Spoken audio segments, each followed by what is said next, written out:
This is Iain Lee, BBC Three Counties Radio. I've recovered just about for filling in for Nick Coffer yesterday. Oh, two 3-hour shifts? I don't think so. If you missed it, you can listen on the iPlayer. It was a lot of fun. We had a, in inverted commas, psychic on. It was one of those things where Nick came in, he was talking like this, doing his best sick voice, and I said, well, Nick, obviously you can't go on, go home. And the bosses were struggling to find someone, and I went, I'll do it. I'll fill in for Nick if you can't find anybody, thinking they wouldn't be so rude as to actually say yes, and boy, oh boy, they said yes. But it was a lot of fun. If you missed it, do have a listen on the iPlayer. It was some thoroughly enjoyable bits. But back to this morning show. I'm invigorated to be back here, and lots to talk about. As always, want your opinion on some of these things, and some of these things I think will get you quite angry. So have a listen, and if anything grabs you, you can give us a call in a second. Some of the things include concerns over services being downgraded at 3 counties hospitals. A Hertfordshire mum hires a life coach. Not for her 7-year-old daughter. Wow. How did you help your kids deal with their playground problems? And if you put your babies in fancy dress costumes, then you are treating them like party accessories. That's according to Kidscape, a charity out there. What do you think? The ways you can get in touch, plenty. You can email 3cr@bbc.co.uk. You can send me a text if you want, 81333, starting your text 3CR. Or, and this is the best way, this is the best way to do it, isn't it? Because you can explain things better in a phone conversation than you can in a text or an email. You can give us a call, 08459 455 555. And you can call any point during the show. If anything grabs your fancy, if I say something that gets you angry or you agree with, or one of the guests says something you think, what on earth are they talking about? That idiot, I must have my say. And give us a call. 08459 455 555. BBC Three Counties Radio. Now, concerns are being raised about plans which could see some A&E and maternity services being downgraded at hospitals in the 3 counties. At the moment, we don't know whether the Luton and Dunstable, Milton Keynes or Bedford hospitals will be affected.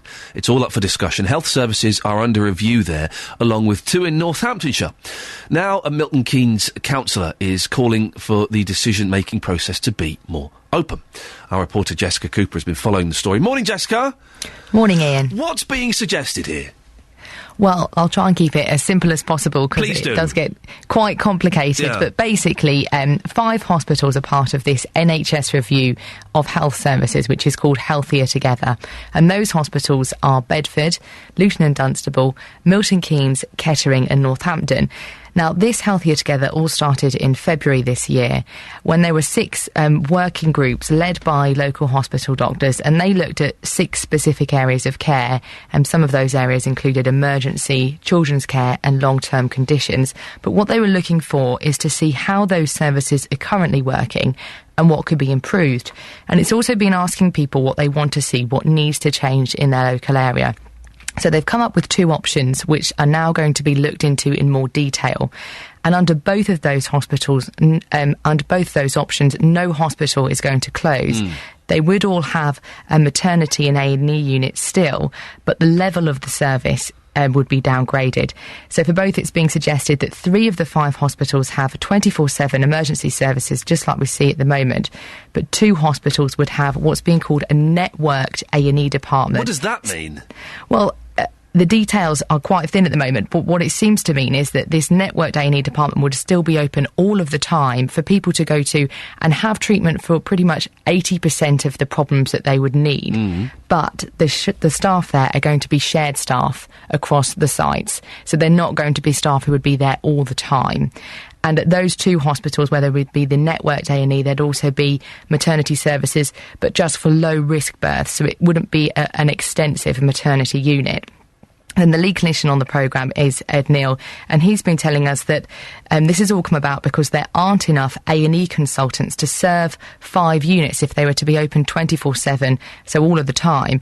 And there's also a national shortage of trainee doctors going into emergency medicine. What we are proposing is that in order to provide the best possible access for patients locally across the whole area, we will have 3 A&E departments that have all services behind them that enhanced compared to the current services, and a larger consultant presence. And we will have 2 hospitals who will work closely with those 3 hospitals, so that there are combined protocols, and the vast majority of patients will still be seen locally. So the idea is you shouldn't, the plan is you shouldn't have to travel miles and miles to get the care that you're used to, but you may have to travel further because A&E and maternity services would be reduced at 2 sites. The sites, we don't know which ones they are yet. But the main idea behind this is Healthier Together wants to concentrate resources on 3 sites rather than spreading them really thinly across lots of sites. They basically want to have these kind of super centres. Super centres. The thing is, if you're having a baby, Jessica, and you don't know whether it's going to be an emergency situation or if it's going to be a normal birth or what, you want to go to the nearest place possible. And the same with A&E. I don't know if this guy's ever been in an A&E department, but you have to wait 4 hours anyway. You can't spread it more thinly.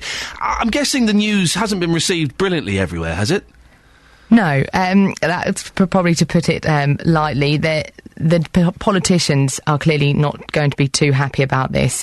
Milton Keynes councillor Nigel Long, who's from the Labour group in Milton Keynes, says he wants to know now which 2 hospitals are being talked about for the cuts. And a motion was going to be discussed at the council meeting last night, really calling for openness and clarity. He's been suggesting that they're a secret or it's not as clear as it could be, so the public and the media can better understand what's being suggested, so steps can be taken now to try and protect our hospitals. And elsewhere in Bedford, the Borough Council has this week launched a petition. It says it's doing that to send a loud and clear message against downgrades. That was launched earlier this week. So far, it hasn't had lots of signatures. 14 people have signed it online. Oh, that's not many, is it? No, it does sound like a small number. That does run until the end of December, though, so it might be that people haven't really cottoned on to it yet.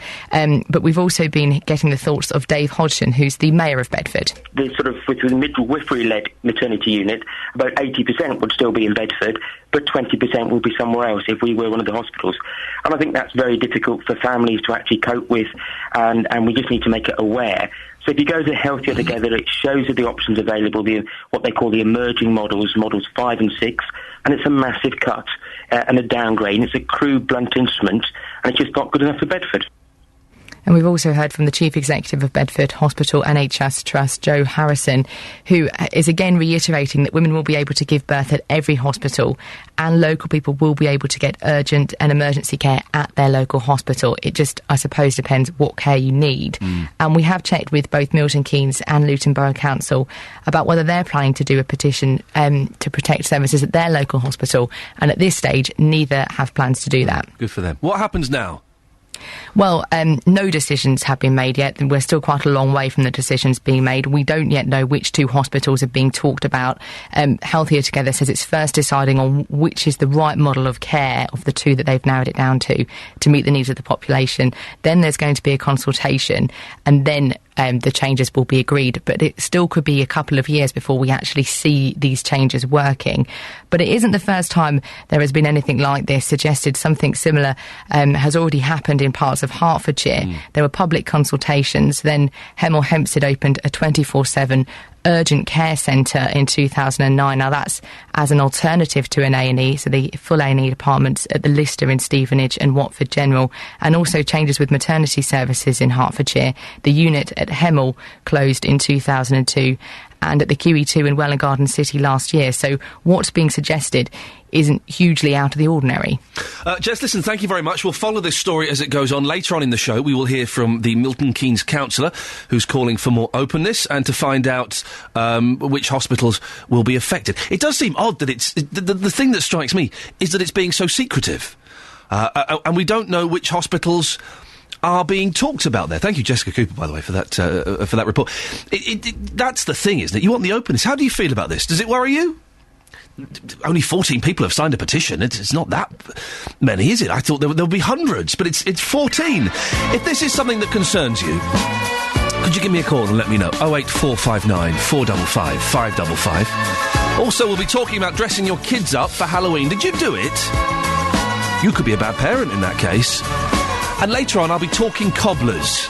Yes, all right. ABBA, Dancing Queen, good morning. This is Iain Lee, BBC Three Counties Radio. 08459 455 555 is the telephone number if you want to give us a call about anything. An interesting thing, if you dressed your kids up in costumes for Halloween, particularly babies, then you could be a bad parent. You're accessorising them, according to one children's charity. Do you agree? The Move, Blackberry Way, I've heard that for a long time. I love that song.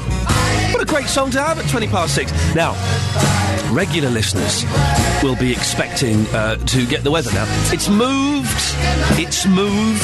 I'll be honest, I was expecting a huge furore when we moved the weather. It turns out none of you are that bothered. But I feel it's my duty to let you know the weather is now the 1:45-ish. 6:45-ish, 7:45-ish, and 8:45-ish. Now, when your children were at school, they may have had confidence issues or had problems with other kids in the playground. Well, that's what happened to a 7-year-old from Baldock. To try and help, her mum hired a life coach. Mum, Kate Harrison, joins me now. Morning, Kate. Good morning, Iain. What was happening to your daughter? I think what was happening to her was probably what happens in playgrounds all over the country. Just the playground politics and the pressures of the playground of just, kids saying, you can't join in our game, or this is just a game for two, or you're not my best friend anymore. Oh, kids are horrible, aren't they? we know that. We were all there. We've all been there and done it and been part of it, but they are horrible, aren't they? They are. It's a really hard time, I think, especially those primary years, is quite a big deal, and the playground can be such a huge place for a child. Yeah. And what effect was it having on her? Well, she's a really bright, confident, happy little girl, and I think it sort of probably started in about year one. Now, I get confused with that. What age is year one? She would have been 5. Okay, right. Yes. So, and it just sort of got to be that from being a child that really liked school, she'd start talking about that she didn't want to go, and that she'd cry a lot at night time when often problems become overwhelming, don't they, just before you go to bed. But it wasn't like what we would call bullying. No. Right. No, it wasn't. It was just the playground politics. It was just the usual things that happen in the playground, and which almost makes it harder because there's not a sort of a set thing that happens for just struggling. If you're bullied, I know the school would have leapt in there. Oh yeah, you can say little Johnny's doing this to little Susie. Can you stop it and separate them, please? Absolutely, yeah. and things are in place. But when a child is just finding it hard emotionally to cope with the stresses and just finds it overwhelming to be in the playground, that can be a bit tricky. And I tried certainly through to year 3 to try all kinds of things to help boost her confidence. What sort of things did you do, Kate? Well, can we mention her name, by the way? Do you mind, or would you rather we didn't? No, I don't mind. So it's Bella, isn't it? Yes, it is. What kind of things did you do with Bella to try and help? I would listen. She would tell me what had happened, and it would be something, like I wanted to be. We played a game, and I wanted to be the unicorn, but no one let me. I had to be the cat. Oh man, I hate being the cat in games. I don't blame her. Yeah. I know it was quite serious, and so you sort of at first it's that's all right, sweetheart. You can either choose to be what they want you to be, or you can go and find something else to do. You just sort of you take it relatively light-hearted at first, thinking that's just a little kid finding a small thing a big problem. But then after sort of months and months, it wasn't every day, but it would be every few weeks, and then by year 2 it was happening more frequently. By year 3 she was often sort of nightly in tears and would be talking sometimes till 9 or 10 o'clock with me trying to work through solutions for her. Kate, can I ask, is Bella particularly sensitive? Because some people might say that most kids go through these kind of things. And I think they do. My son is a different kettle of fish. He'll get told the same thing, and whilst he doesn't like it and it makes him feel sad, he'll brush it off and go and find something else to do. And the whole thing sort of doesn't really last for him much. When did you decide to approach a life coach to help with this? I think sort of as she was, this was coming to the end of last year, beginning of this year, where she was sort of in the middle of year 3, I would imagine, and she was 7. And it had got to be that I was in tears. I'd go to bed crying at night. She was in bed crying at night. I was getting frustrated because all the months I'd sort of dedicated to trying to boost her confidence and offer solutions, and I talked to the teachers at the school, and they were very helpful, but I can't expect the teachers to run out and sort out every squabble in the playground. And short of coming with her, which I was busting to do, and be with her at every playtime, I didn't know what else to do. And it had become that it was dominating family life, and I didn't want her to become chronically unconfident, and that by the time she started secondary school, she was already hating school and had low self-esteem and low confidence. I wanted to stop it and help her now. So what did the life coach, Naomi, wasn't it? What did Naomi, the life coach, do? Well, I think, initially I went to the GP for something completely unrelated and just happened to ask him, what can I do to help my daughter with her confidence, because what I'm doing doesn't seem to be doing the trick. And he said there's a long waiting list, and she wouldn't get seen for months. So I went home and looked on various parenting forums to see if there was anybody else who was going through what I was. Yeah. And what they had done, and on there they mentioned that they'd taken their child to a life coach. So I Googled it and had a look to see, and found Naomi and went onto her website, and I liked her philosophy that she talked about empowering children to help their own, to help themselves. And Kate, just because we are running out of time, how did she do that? How did she empower Bella? She had 2 sessions of 45 minutes where they worked out what was worrying her the most. They would draw up plans of about 5 things that she could do when she came up against certain situations. And she went to school armed with this bit of paper with a list of things, and she would go through them, and just having, even though there were things that I probably talked to her about, having them talking to someone who wasn't me, who was not emotionally involved, and having a physical piece of paper in front of her that gave her these solutions, gave her such confidence that she had control, and when she saw that she never got to the 5th one, that something would work for her, it gave her such a sense of confidence and power that she could control what happened, and she didn't need to be so scared. And so how many sessions did she have in total? It was only 2. It was only 2? 2 45-minute sessions. Can I ask how much those sessions cost? Yes, they were £70 each. I know. What? I know. Kate! I know. Blimey! I must say it was a tight month. Yes, I bet it was. But those I think by that point, if she would have said anything, and I just think she just was so calm and confident. And those 2 sessions were enough to. How long? Solve the solution. She'll get upset about things, right. But then we sit down and say, well, let's work out what we'll do tomorrow, and we'll sit down and make up these plans.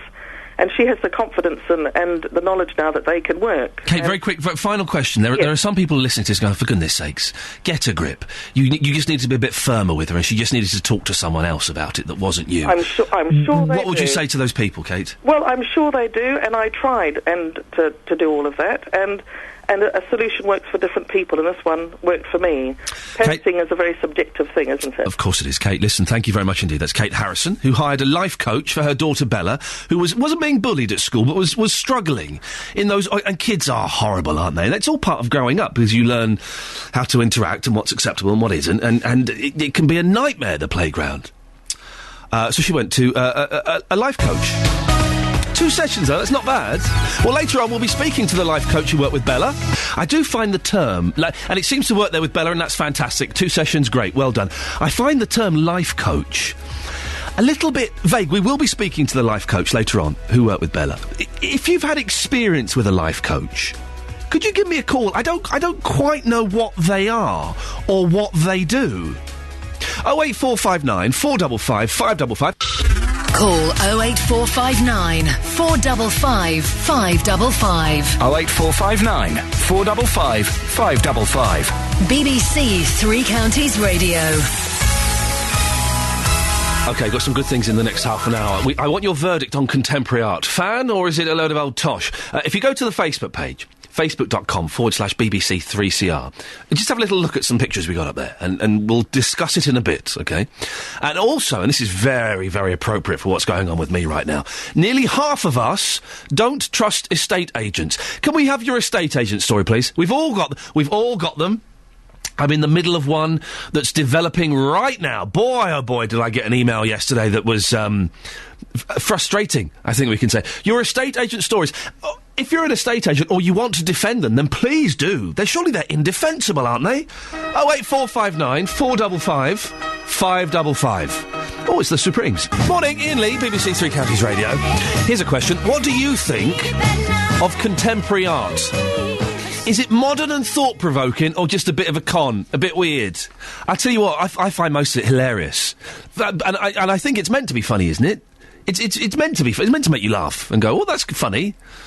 I'm asking this because the 4 artists have been shortlisted for prestigious contemporary art award, the Turner Prize. I want to know what it all means and what it all means to you. Well, we sent BBC Three Counties reporter Sophie Solaria to the Contemporary Art Gallery, the Departure Lounge in Luton, to meet curator and director Matthew Shaw. They had a look at his latest exhibition, Fragments and Cohesions. Well, welcome, Sophie. It's nice to see you.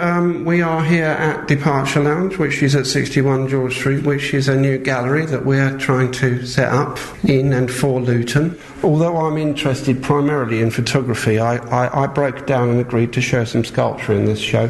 And what we're looking now at is Andrew's work. Let me just explain what we're looking at. It's a frame. This is just from a novice's... A layman's point of view. A laywoman's point of view. I see a frame made of black sticks. They're sort of in diagonal shapes, joined together by small gold bolts. Then on the top left-hand corner, right-hand corner, depending upon which way you look at it, there's this strange, unusual material, and if I touch it, I think it's latex. It's only covering one corner of the sculpture, and it hangs down a little bit like... well, porridge, to be honest. It does. I mean, Andrew has really achieved very effectively the look of something that looks like it was spilt on it, but it is actually there on purpose. What does it mean? What's this supposed to symbolise? Well, it's just, Andrew, basically, he's quite interested in the idea that there is actually a sort of mathematical order to everything that we do, see and think. And the blob of latex over the top of it is something about sort of the suggestion of the chaos that overlays that we exist in every day, because most of us don't really realise, although it is indeed entirely true, there are mathematical rules that govern our lives. And what's this here? Okay, that's an attractive hole in between 2 bits of plasterboard that divide one room from another. That's not part of the exhibition. No. But you would forgive me. I would absolutely forgive you that. That hole in the wall may be contemporary art. I would forgive you for that, and I say respect to you for thinking that, because actually people have been known to buy things like that. I love all that. I love all that stuff. Isn't it? If you call it art, then it's art. Hey, this flask here put on top of this CD player, that's art. And it is because I've called it art. That's the beauty of it. Well, Sophie didn't do very well in interpreting contemporary art. How would you do? Go to the Facebook page, facebook.com/BBC3CR. We've put up two photos of contemporary art, modern art. And I kind of just like your views on them. At a glimpse... one just looks like a big box full of wires, and the other one looks like a bit of metal with some paper on it. That's at the glimpse. Have a look at them, just study them, and kind of give us your little ideas as to what you think they are. You can also see them on Twitter as well, if you follow at BBC3CR. You can see them up there. And later on... I've got another thing. Of course, we sent her out with these 2 pictures. I do apologise, Sophie, I was cutting you short. How rude of me. We sent her out with these 2 pictures to have a listen to what you thought about them out on the street. It looks a bit like a leaf or leather or... What do you think that represents then? What it represents? To the artist, what do you think he was thinking? Autumn. Yeah, autumn, yeah. What about this one here? What was this artist thinking? Oh, blimey. Looks a bit of a mess, really. Yes, that's what I was going to say. It's a bit messy. What if I told you that the artist that created this sculpture was trying to represent busy life? Yes, actually, I would say that's definitely... It looks a bit mixed up to me. It looks a bit stressed. Like spaghetti junction. Yes. The world. What about this one here? Oh, chaos. I think it's like opposites and controversy. Sir, this is the first piece. What's your interpretation of this? Dog. Let me show you another one. Okay. Wires in a box. That reminds me of, Emin. Not sold on her stuff. She's obviously a great artist of our time. Supposedly. So this indeed must also be a great artist. Right. I'm not sure it convinces me. Have a look, facebook.com/BBC3CR. Later on in the show, we'll have Matthew Shaw in. He's the curator and director of Contemporary Art Gallery in Luton, the Departure Lounge. Maybe he can tell us what it's all about. Across beds, hearts and bucks, this is Iain Lee on BBC Three Counties Radio. The new regime in charge at Watford faced their first public questioning this evening with a fans' forum at Vicarage Road. Manager Gianfranco Zola, technical director Gianluca Nani and chief executive Scott Duxbury will face questions from fans. Professor John Fowle chairs Watford Supporters Trust. Good morning, Professor. Good morning, Ian. What are you hoping to hear tonight? Well, I just want to get some open and honest answers that I'm sure the fans want to be informed about various things. It's a lot different to reading it in the newspaper or hearing second-hand reports on radio or even reading blogs on the web to be able to get from the horse's mouth, so to speak, answers to the questions that they want. Have you been impressed by the new owners so far? So far, I think they've been very good. They're trying to gain stability for the club, financial stability, and I think that's very important, probably the most important thing for Watford. And they appear to be willing to be very open about what they're doing. And that is a big step forward from the previous regime. Is it usual to have these fan forums, Professor? Yes. They're very common, Right. and in fact fans want this sort of thing, and quite rightly. I'm going tonight and I'm going to thoroughly enjoy it because it gives us an opportunity to get our questions answered face to face. Now, I'm in a slightly different position because through the Trust we do have regular meetings with the senior management of the club, but the average fan doesn't. And this is a huge opportunity for them. Could it kick off? Oh, I just used a football pun. I didn't realise. I'm clever. But could it get a bit nasty? We want heckling. Come on, John. We want someone shouting out at the back. It could be feisty, depending on what the answers are at the start. Right. It got fairly exciting last time when we had the one that Lawrence Bassini didn't turn up to. And that got very exciting. Do the owners pay any attention to these, or is it just a bit of PR fluff? I think they do, yes, because they get a better feel for the way that the fans think about various things from the questions that are coming. And that's quite important for them. It won't make, I think, massive differences immediately, but it influences the way that they will do things. Redeveloping the ground or rebuilding the team? Which is the key issue out of those two? Well, I think the first thing is rebuilding the team because that will get bums on seats. Bums on seats means revenue. Revenue means that you can then start to redevelop the ground. And the future of the club's academy is an issue as well, isn't it? That's been a question. We've had reassurances, and I'm fairly confident. But I'm sure that many of the fans want to hear from Scott Duxbury, Nani, and from Gianfranco what they really think, from their mouths. I've heard, and I'm fairly confident that I'm comfortable with what they're doing and why they're doing it, but it's important that they get the opportunity to communicate directly to the fans. Professor John Fowle chairs the Watford Supporters Trust. Thank you for that. You can hear the forum live on our FM frequencies tonight. Now, estate agents. Ooh, dogs, lead, sexy.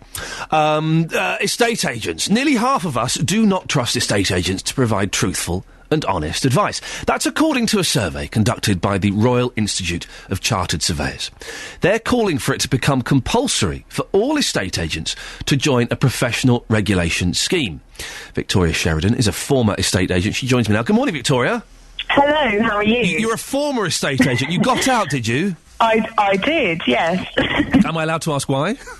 I decided I wanted to do something which was a little bit more on the creative side. I went and set up a corporate communications agency. But those estate agents are creative. They're creative with the complete bullshine that they describe their houses with.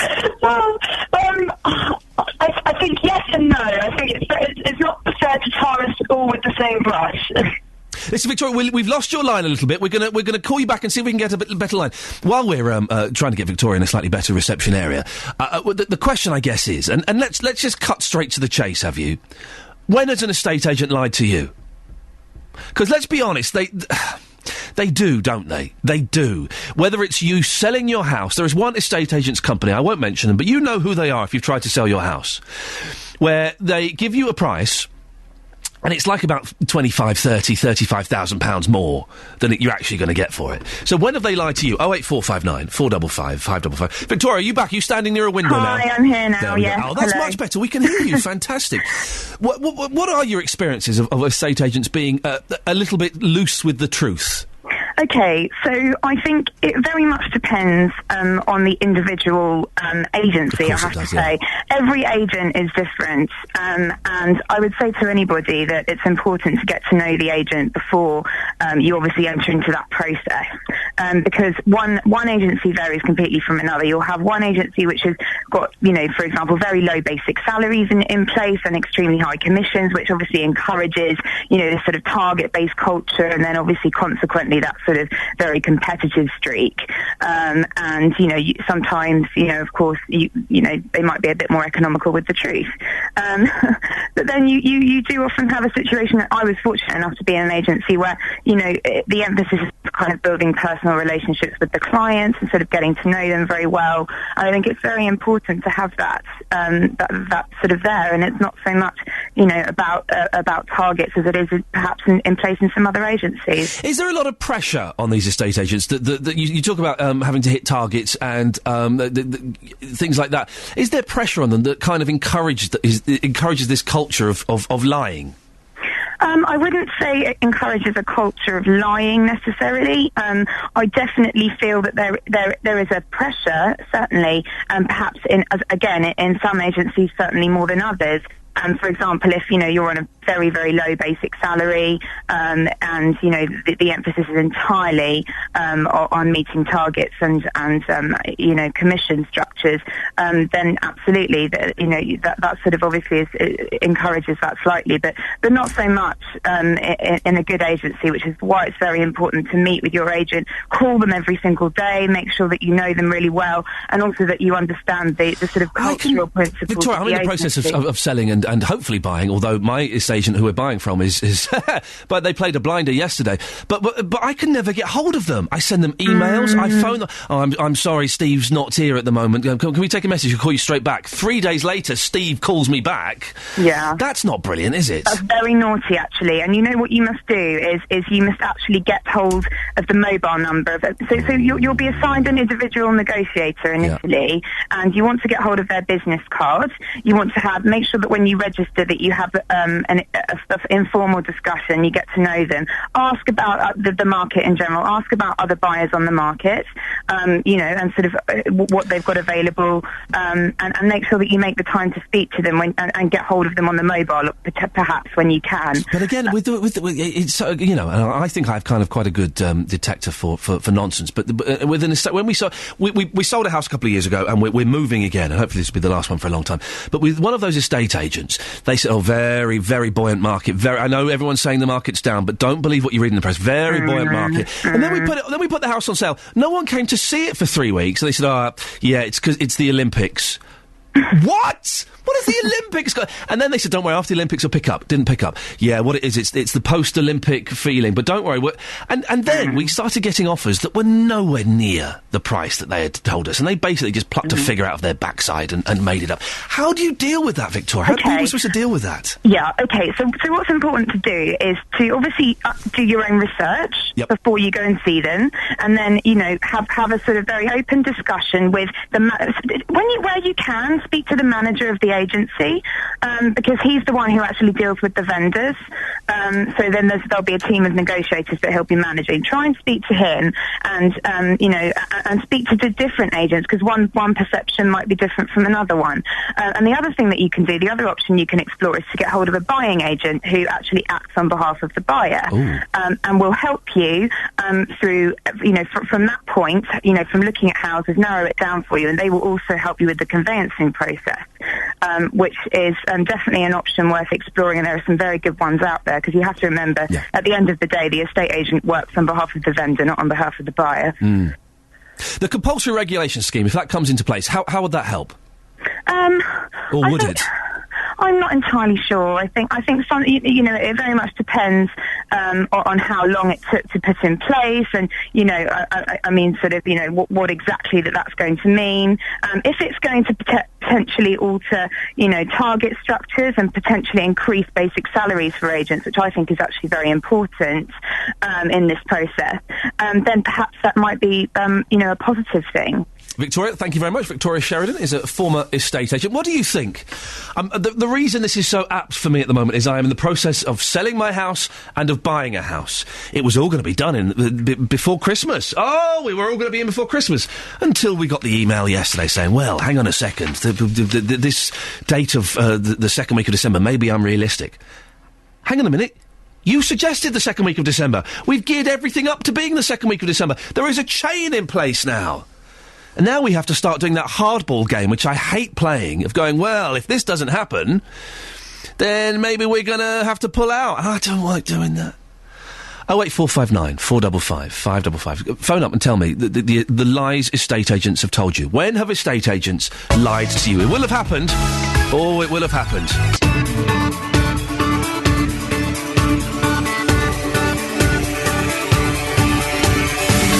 Morning, this is Iain Lee, BBC Three Counties Radio. It's Thursday, it's the 1st of November, it's just gone 7. Coming up in the next hour, fears over A&E and maternity services being downgraded at Three Counties hospitals, why a Hertfordshire mum turned to a life coach to help her 7-year-old daughter, and, oh boy, this is so apt to me at the moment, I was on firing angry emails at 5 o'clock this morning.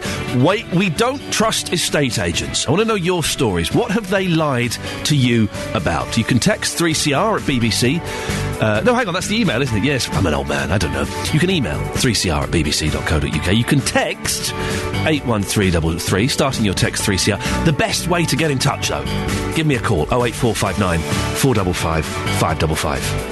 BBC Three Counties Radio. And just, if you can indulge me for a second, if I can just abuse the BBC. I'm going shooting with Jonathan Vernon-Smith today at Luton Hoo. Very, very excited, a little bit scared. Every time he mentions it, he just gets this kind of weird glint in his eye and a little kind of evil smile. He'd make a good Bond villain, wouldn't he, Jonathan Vernon-Smith? Anyway, we're going. We've had to dress up quite smart. Quite smart. I've got a shirt and a jacket, some jeans. And my smart shoes. Now, my smart shoes are quite old. And they have got... there's a hole in one of the smart shoes underneath. And we're going to be stood in water, basically, and it's going to be wet. Right. So I need... This is going to sound really stupid. I'm nearly 40 years old. I've never been to a cobbler's except to get keys cut. I've never... Can you just go to a cobbler's and take your shoes off and say, can you do these and can you do them now? Does it work like that? Will it take long? I don't know. I don't want to go in there and look like an idiot. So I don't mind doing it on the radio. Can I go into a cobbler's? Much like that lad in that jeans commercial. You know, remember the jeans commercial in the 80s? Where he went into the laundrette and took his jeans off and put them in, and then he, that one, and he washed his jeans. It's a similar kind of thing. Can I just go into a cobbler's, take my shoes off, plonk them on the desk and say, could you fix those for me, please, my good man? 08459 455 555. I've got no idea, and I don't want to look like a plum, but I do need to get my shoes fixed, otherwise I'm going to have soaking wet feet when I'm running away from JVS later on today. Now, back to slightly more serious issues. Concerns are being raised about plans which could see some A&E and maternity services being downgraded at hospitals in the Three Counties. At the moment, we don't know whether the Luton and Dunstable, Milton Keynes or Bedford will be affected.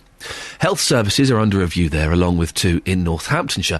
Our reporter, Justin Dealey, is outside Luton and Dunstable Hospital this morning, speaking to people in A&E. Now, Lisa, you're using the A&E department here at Luton and Dunstable this morning. Tell us why you're here. My daughter is suffering from abdominal pains, so she's been brought in here. And how have you found the service? The service has been excellent. Very, very good. They were quick and dealt with everything really calmly. So any type of downgrade would concern you greatly, because you're a local person, you use this quite often, you were here 6 weeks ago with somebody else. Any sort of downgrade would concern you? Oh, most definitely, because it's a very large area, and if they limit the service that's actually available here, then it'll affect an awful lot of people. me included. So, yes, I would be very worried about a downgrade. Kay, in terms of any type of downgrade, that would make you very angry, wouldn't it? Yes. I've worked in care for 25 years, and the cutbacks, something is desperately going to happen. Something is going to go wrong. I mean, even if they were to cut it back, 80% of services would probably still be there, but as far as you're concerned, again, that's just not good enough. That's not good enough. It's not good enough. No. People need the care. People have paid in for it. Why shouldn't they get the care? Yeah. You last used that service 12 months ago. Just lastly, how did you find the service? How would you score that out of 10? A&E, I've never had any problems with A&E. 8, 9. They've always been brilliant. Even with the ops that I've had, they've been brilliant. I've had all my children here and everything. But it just gets harder and harder on the poor nurses. Justin Dealey speaking there. Well, one Milton Keynes councillor is calling for the decision-making process to be more open. Labour councillor Nigel Long asked for more information at a meeting last night. He joins me now. Good morning, Nigel. Good morning. What are your concerns about this? My concerns are that there is a government-sponsored campaign called the Healthier Together programme that's looking at the 5 hospitals, including Milton Keynes and Luton. And what it's not doing is being open with the public about which hospitals may lose their A&E and may lose their consultants at their maternity units. I'm pushing for there to be full and open public debate, and that's not happening at the moment. Why shouldn't services be downgraded at Milton Keynes Hospital? Well, actually, Milton Keynes Hospital needs to be expanded. Milton Keynes is a growing city, and by 2030 we'll be the same size as Bristol. We can't have a small hospital for a city the size of Bristol. We need to actually grow Milton Keynes Hospital. And if Milton Keynes A&E is under threat, that would just be such bad news for the residents of this city. If the maternity unit's going to lose its consultants, that's just madness given the age profile of the city and the number of young parents having children. Of course, there is the chance, Nigel, that Milton Keynes might not be affected at all. And I guess that's kind of what you want to find out, isn't it? That's precisely it. It may not affect Milton Keynes. It may be that this government-sponsored review says Milton Keynes shouldn't lose or have its A&E downgraded. It may be that elsewhere is identified for change. I have to say, we think that the government is trying to do a bit of divide and rule here. They're trying to play Bedford Hospital off against Luton Hospital, off against Milton Keynes Hospital. We think the whole of the health service should be protected and expanded, not cut back by this government. Nigel, stay there on the line, because we can hear now what the clinical lead on the Healthier Together programme has to say. Ed Neal couldn't join us live this morning. We did try and get him, but he did tell our reporter Tony Fisher about the changes ahead. We will have 3 A&E departments that have all services behind them that enhanced compared to the current services, and a larger consultant presence. And we will have 2 hospitals who will work closely with those 3 hospitals, so that there are combined protocols, and the vast majority of patients will still be seen locally. What you have to bear in mind is that the concept of bypassing an A&E department has been in this country for many years. If you have a heart attack, if you have a stroke, if you're in a major car accident, you will be driven past your local hospital potentially to the hospital that has the best services to help you. So what you're saying, in some situations where a person might go to their local A&E, they'll instead go to one that's further away? They'll go to one that's further away, which has better services to treat them. So 2 hospitals will have their A&E departments effectively downgraded. But which ones? Ed Neal says that they've made no decisions, but it's likely it will be the same 2 hospitals where they will also be downgrading the maternity units to cater for low-risk births only. The models which are emerging as the best overall are suggesting that those hospitals where you would have a greater chance of a normal delivery will be the 2 hospitals that will have the what we have termed, and that's almost my term, not even the programme term, a networked A&E. Nigel, what do you make of those statements? Well, that's telling you exactly what I'm saying, which is that 2 of the 5 hospitals will no longer have a 24-hour A&E service, and 2 of the 5 hospitals will no longer have consultants available all the time around the maternity services. What we know from other parts of the country, and there's been a huge review in London, and there's been one up in Manchester recently, is that what it all leads to is cuts in services, and it leads to the closure of A&E.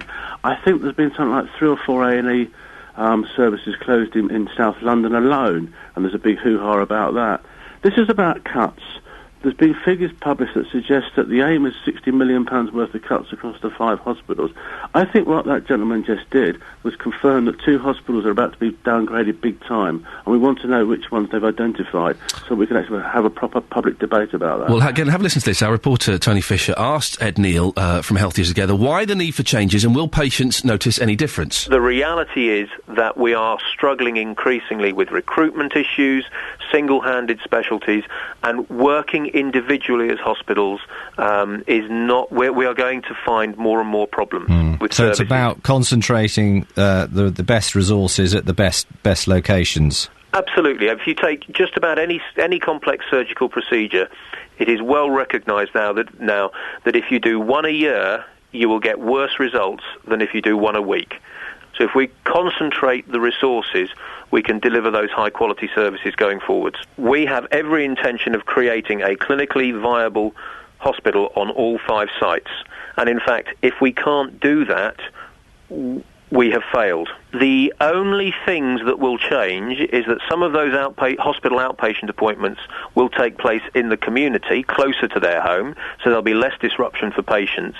And they may have to go to another hospital for their inpatient treatment because they will get a better outcome because we've concentrated patients in centres of excellence. Well, he puts it like that, Councillor Long. It sounds okay. Outpatient treatments will be nearer to the home and they will go to hospitals where they'll receive better treatment. I think the evidence from other parts of the country is that these reviews do not deliver any clinical improvements in services. What they deliver is closure of A&E services and the rundown of other services. I think that what you're hearing from that gentleman, who has a vested interest, is a PR campaign to try and sell what are effectively cuts across the 5 hospitals. You can't seriously take £60 million out and not affect the services. So I'm not sure we're getting the full picture here, and that's why I want a big public debate on it. And actually last night, that's why Milton Keynes Council agreed to question what the Healthier Together campaign was spending on PR consultants. Why not spend that money on the services? We need a proper, open, public debate. Is Milton Keynes A&E at risk? Is Milton Keynes Maternity Services at risk? I'm a big fan of the hospital. I want to see the hospital grow. This process, I really fear, will lead to the hospital being cut back. OK, we have to leave it there. Milton Keynes Councillor, Nigel Long of Labour. Thank you very much for that indeed. 08459 455 555 if you want to have your say on that. Talking cobblers this morning. Got a hole in my shoe. I've never been to a cobbler's before. I'm a little bit scared. It seems like it's like an old-fashioned thing, isn't it? Like chimney sweeps and the milkman. It doesn't really happen these days. Someone says, Helen in Milton Keynes says, yes, you can go into a cobbler's. They'll repair your shoes while you wait. Colin says, no. You can't sit and wait for them to be fixed. So, that's really, you are really divided on that. Can we get a cobbler on the line, please? 08459 455 555. I need to speak to a cobbler before 9 o'clock. I love the fact I'm abusing the BBC for my own purposes. There's a call to make estate agents join a group and be more honest. Good luck with that. Good luck with that. We've all got bad estate agent stories, haven't we? When has an estate agent lied to you? 08459 455 555. Elizabeth is in Baldock. Good morning, Elizabeth. Good morning. How are you this morning? Just got up. Oh, yeah, well done. Have you got a bad estate agent experience? OK, well, the trouble with estate agents now is they work for fixed fees. Yes. That means that there isn't an incentive to get you the best price. Even if they sell your property for 10p, they still get 4,000 or 6,000, whatever it is. Oh. That's the first problem. What about the, because you pay a percentage, don't you? No. Oh, but they now work on a fixed fee. Oh, I'm paying a percentage on mine. Ah. On the one I'm selling, yes. Yeah. There's a percentage on it. So that depends. Right. How much they get for you. OK, yes. Yeah. But an awful lot is fixed. Right, OK. Yeah. And, I mean, we're going some distance, and the other end, some distance, I'm saying to you, you'd have to cross the sea, but you'd still be in this country. Yes. OK? I'm going to tell you that has been horrific. Because we're dealing with such a small area, yes. If something good comes up, you don't get a look in because they want to keep it for the person because they want to sell their property. What? Hang on, I'm confused. Who are they keeping it for? The person who lives within that area who would really like that property. So if you're moving to a different area, you say you're at a slight disadvantage. I'm talking, think about 300 miles away. Yes, OK, I'm thinking. OK. We have offered on a property, lost it, came back on, offered above the asking price, and although it was still for sale on the net, we couldn't get it. The reason we couldn't get it was being held onto for somebody's property they were selling. Now do you understand? If anything, that's muddied the waters even more. So, yes, we do have 2 complaints on the go. Right, I'll tell you. So they wouldn't. But why? I can't understand. If you offered above the asking price and they accepted on it. No, they didn't. Oh, it never went forward. Now do you see where I'm coming from? Almost. Why didn't it go forward? Because they were going to. Somebody wanted that property. They were selling theirs, and until it was sold, wasn't going to go to anyone else. Think about that one. I will do. Thank you very much. I got a little bit. It just goes to show, doesn't it, how confusing it is buying houses. It's really confusing. Man, I'm having a nightmare at the moment. Anyway, we'll talk about that later on. Elizabeth, thank you very much.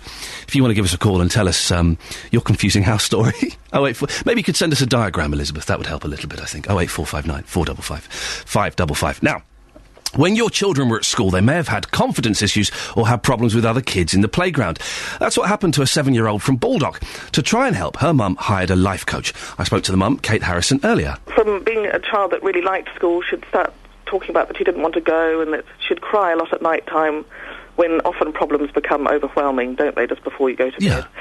But it wasn't like what we would call bullying. No. Right. No, it wasn't. It was just the playground politics. It was just the usual things that happen in a playground, and which almost makes it harder because there's not a sort of a set thing that happens for just struggling.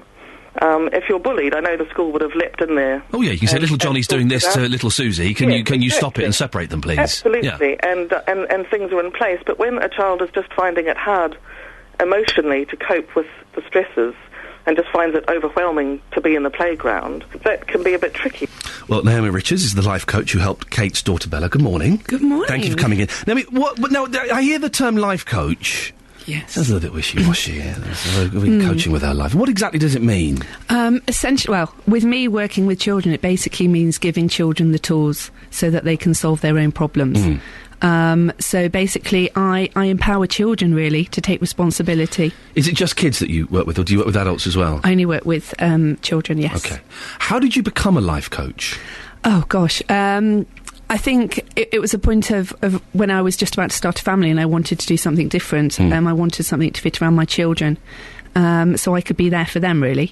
And decided, what was I good at? I was good at problem solving. I'm very creative, and I absolutely love kids, and I'd worked with them in the past. So so there's no training. Is this just then the stuff you're saying to these kids? Is it then just common sense?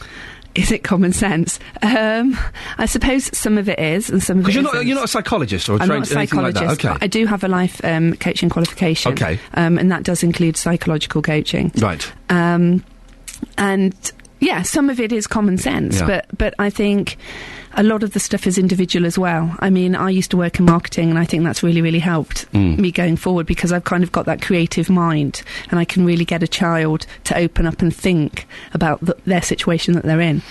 We spoke to Bella's mum, and I was surprised it only took 2 sessions. It did, yes. Now, without breaking any confidentiality, what kind of things... She said that you gave her the step plan to go through of things. What kind of things were they? Gosh, they're all different, really.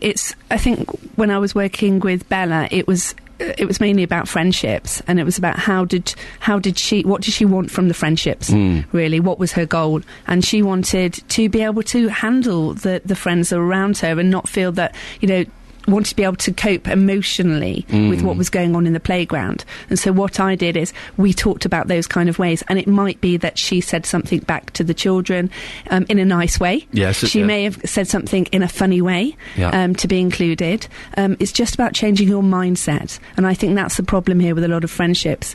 Children say things to other children and they believe them. Yeah, kids are horrible. I remember I was horrible, and I had horrible things done to me as a kid, and I'm seeing it with my nephew, who's 7. the kids are horrible. And there will be some people listening who'll go, oh, for goodness sakes, come on, please, just that's what life is. Get on with it. It is kind of, but I mean, I would say parents approach me because they need. They first of all, they need an outsider, somebody that's kind of completely independent, where that child can say whatever they want in a neutral space. And secondly, not all parents have kind of creative problem solving tactics, I suppose, and so they send them to me, and what I do is I bring new things to the table. For sure. So, and also there's an element of a child brings a problem to a parent and the parents say, this is what you need to do. What I'm doing is saying to the child, right, what could you possibly do? Let's look at all the options and let's find the best one for you. Because they really know their situation, especially in the playground. Bella had 2 sessions. Do other kids need more? Some children, yes, do need more, but I would say the majority of the children I work with need 2 or 3. Okay. £70 a pop. That's not bad going, is it? It's not bad going. What I'm saying is that's quite a lot of money, isn't it? It is, but it is. But I think if you want your child to grow up to be happy, and for that child to have the kind of skills that you want for them to be resilient adults when they're older, then it's worthwhile. People will spend money on their children so that they can cope with life. Of course. I guess the point is that's perhaps a little bit exclusive, that kind of price, isn't it? To some people would struggle to. It would be able to pay that. But there are life coaches that charge a lot more. Okay, really? Yes. How much do they charge? Some life coaches will charge maybe £100-150. I'm totally in the wrong business. I'm totally in the wrong business. Say that because we've got Sue Minto on the line. She's head of Childline for the UK. Good morning, Sue. Good morning. What do you think when you hear of a life coach being used for a 7-year-old? I suppose when I first heard it, I thought it was really quite an interesting option and choice. I certainly agree that when you're working with children, young people, you very much need to work at their pace, and you very much need to be discussing options with them rather than telling them what to do. But obviously, the best possible option, and I know it's not always possible, is for parents to be able to communicate with their children and be there for them every step of the way, not just when they're 7 and having problems, but when they're 15 and having problems. I guess one of the things I discovered doing this job is that some parents aren't there, are they, Sue? We talked about the number of parents that even read to their kids or talk to their kids, and a lot of them don't. No, I agree, and certainly when I'm talking about how do we help our children open up and discuss the things that are worrying, then, there's a couple of things that I would always talk about. One is that you absolutely, as a parent or an adult, shouldn't underestimate the impact of some of these issues for children, like friendships and family relationships or bullying or, all sorts of things. We shouldn't underestimate the impact. And the second thing is we absolutely have to make time for our children. I guess that's part of the problem, Emma, isn't it? Is that, that we forget that when we were 4, 5, 6, 7, that if someone came up to us in the playground and said, "No, you're not playing with us. We don't like you today," that was a devastating thing, wasn't it? And it is a devastating thing for a 7-year-old to hear that. Absolutely. Children go from maybe being with, I don't know, mum or a child carer on a one-to-one to suddenly being going to school and being exposed to lots of different personalities, and that can have a huge impact on a child when they're starting school, because they're just not used to the different types of personalities and things that say, and you may have a sensitive child, and all it takes is one flippant comment, and that child's self-esteem is kind of falling apart, and the way that they view themselves can be very, very different. I agree with Sue. If parents, if we all had the time and we all had the resource and tap into our children and could see what they were going through, then great. But I find that some parents use me because either their time's short, or they just don't have the resources. More importantly, they don't have the resources and the creativity. So very quickly, can I ask you a question on a slightly different thing, if you don't mind? We've been talking, we'll talk a bit more about the charity Childscape, who've said that if you dress your babies up, and your babies that crawl around, up in, Kidscape, in pumpkins and Halloween costumes, you're accessorising the child, and it's not fair on the baby. What do you think on that? Oh. I know, I've just thrown that at you, sorry. You have. No, that's okay. Yeah, because I guess they're talking about children who aren't at an age yet where they're choosing to, they have some understanding about Halloween or whatever event, and they're choosing to dress like that. And instead, I mean, I think that we have to be careful, because what motivates parents is really what's the important thing here. Yeah. And if your motivation, I think, is about, about a sense of fun, about raising your children to enjoy different events, different times of the year, and you're going to be there and you're going to do all those things with them. If that's your starting point and you actually happen to be a parent who thinks that you'll start, I mean, lots of us bought little Santa suits and things for our babies when they were little, and they happened to be born at Christmas. A baby dressed as a chick at Easter, it doesn't get any better than that. So I guess I think it's about motivation. I mean, if their motivation is actually more about showing off your baby and look what I've done, and look at my child, I then obviously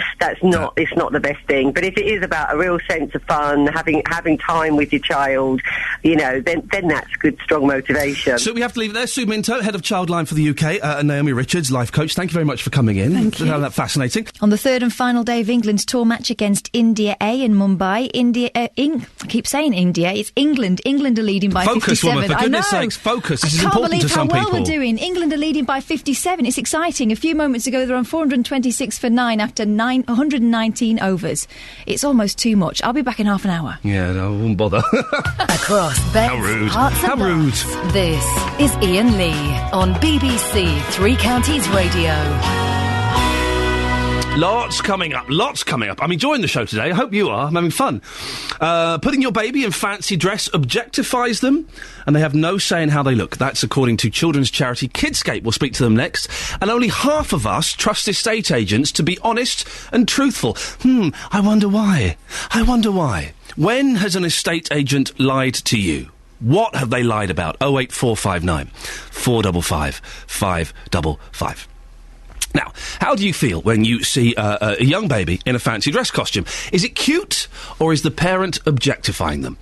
Claude Knight is the director of Kidscape, and says we should think about the messages we are sending about our attitudes to children. She joins me now. Good morning, Claude. Good morning, Ian. It's only a bit of fun, isn't it? I know. I don't want to make this into a huge thing, but my comments really related to the fact that in so many cases now, the commercialisation of childhood, is so evident. Yes. And I'm talking here about small babies. I'm not talking about, young children having fancy dress, Halloween, all of that. Okay, so toddlers dressing up as Buzz Lightyear and stuff, that's fine. Yeah, yes, I mean, but it was just a more sinister development in terms of, the merchandising that's out there, the kind of coordination of,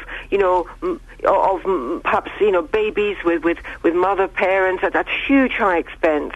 And, in the current climate as well, we have to think of that kind of thing. You have to remember also that, yes, I mean, all this is done to babies. We've had extreme situations where there have been, and they still exist, you can still get them online, high heels for babies. Yeah. What, really? You get high heels for babies? Absolutely. Look at You're not supposed to put shoes on babies, for goodness sakes. Exactly.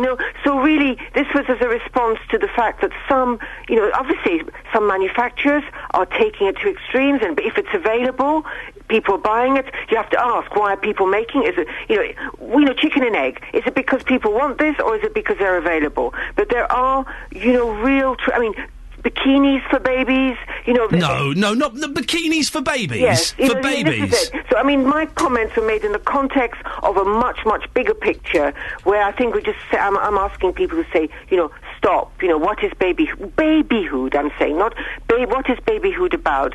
Then, Are you sure about bikinis for babies? I've just Googled it, and it's corrected it to bikini babes. I won't click on that. But no, don't do that. No, I don't want to see that first thing in the morning. Maybe later on. No, but are you saying that you can really get bikinis for babies? Absolutely. And in fact, I suppose because we do kids behave passionately about the sanctity of childhood.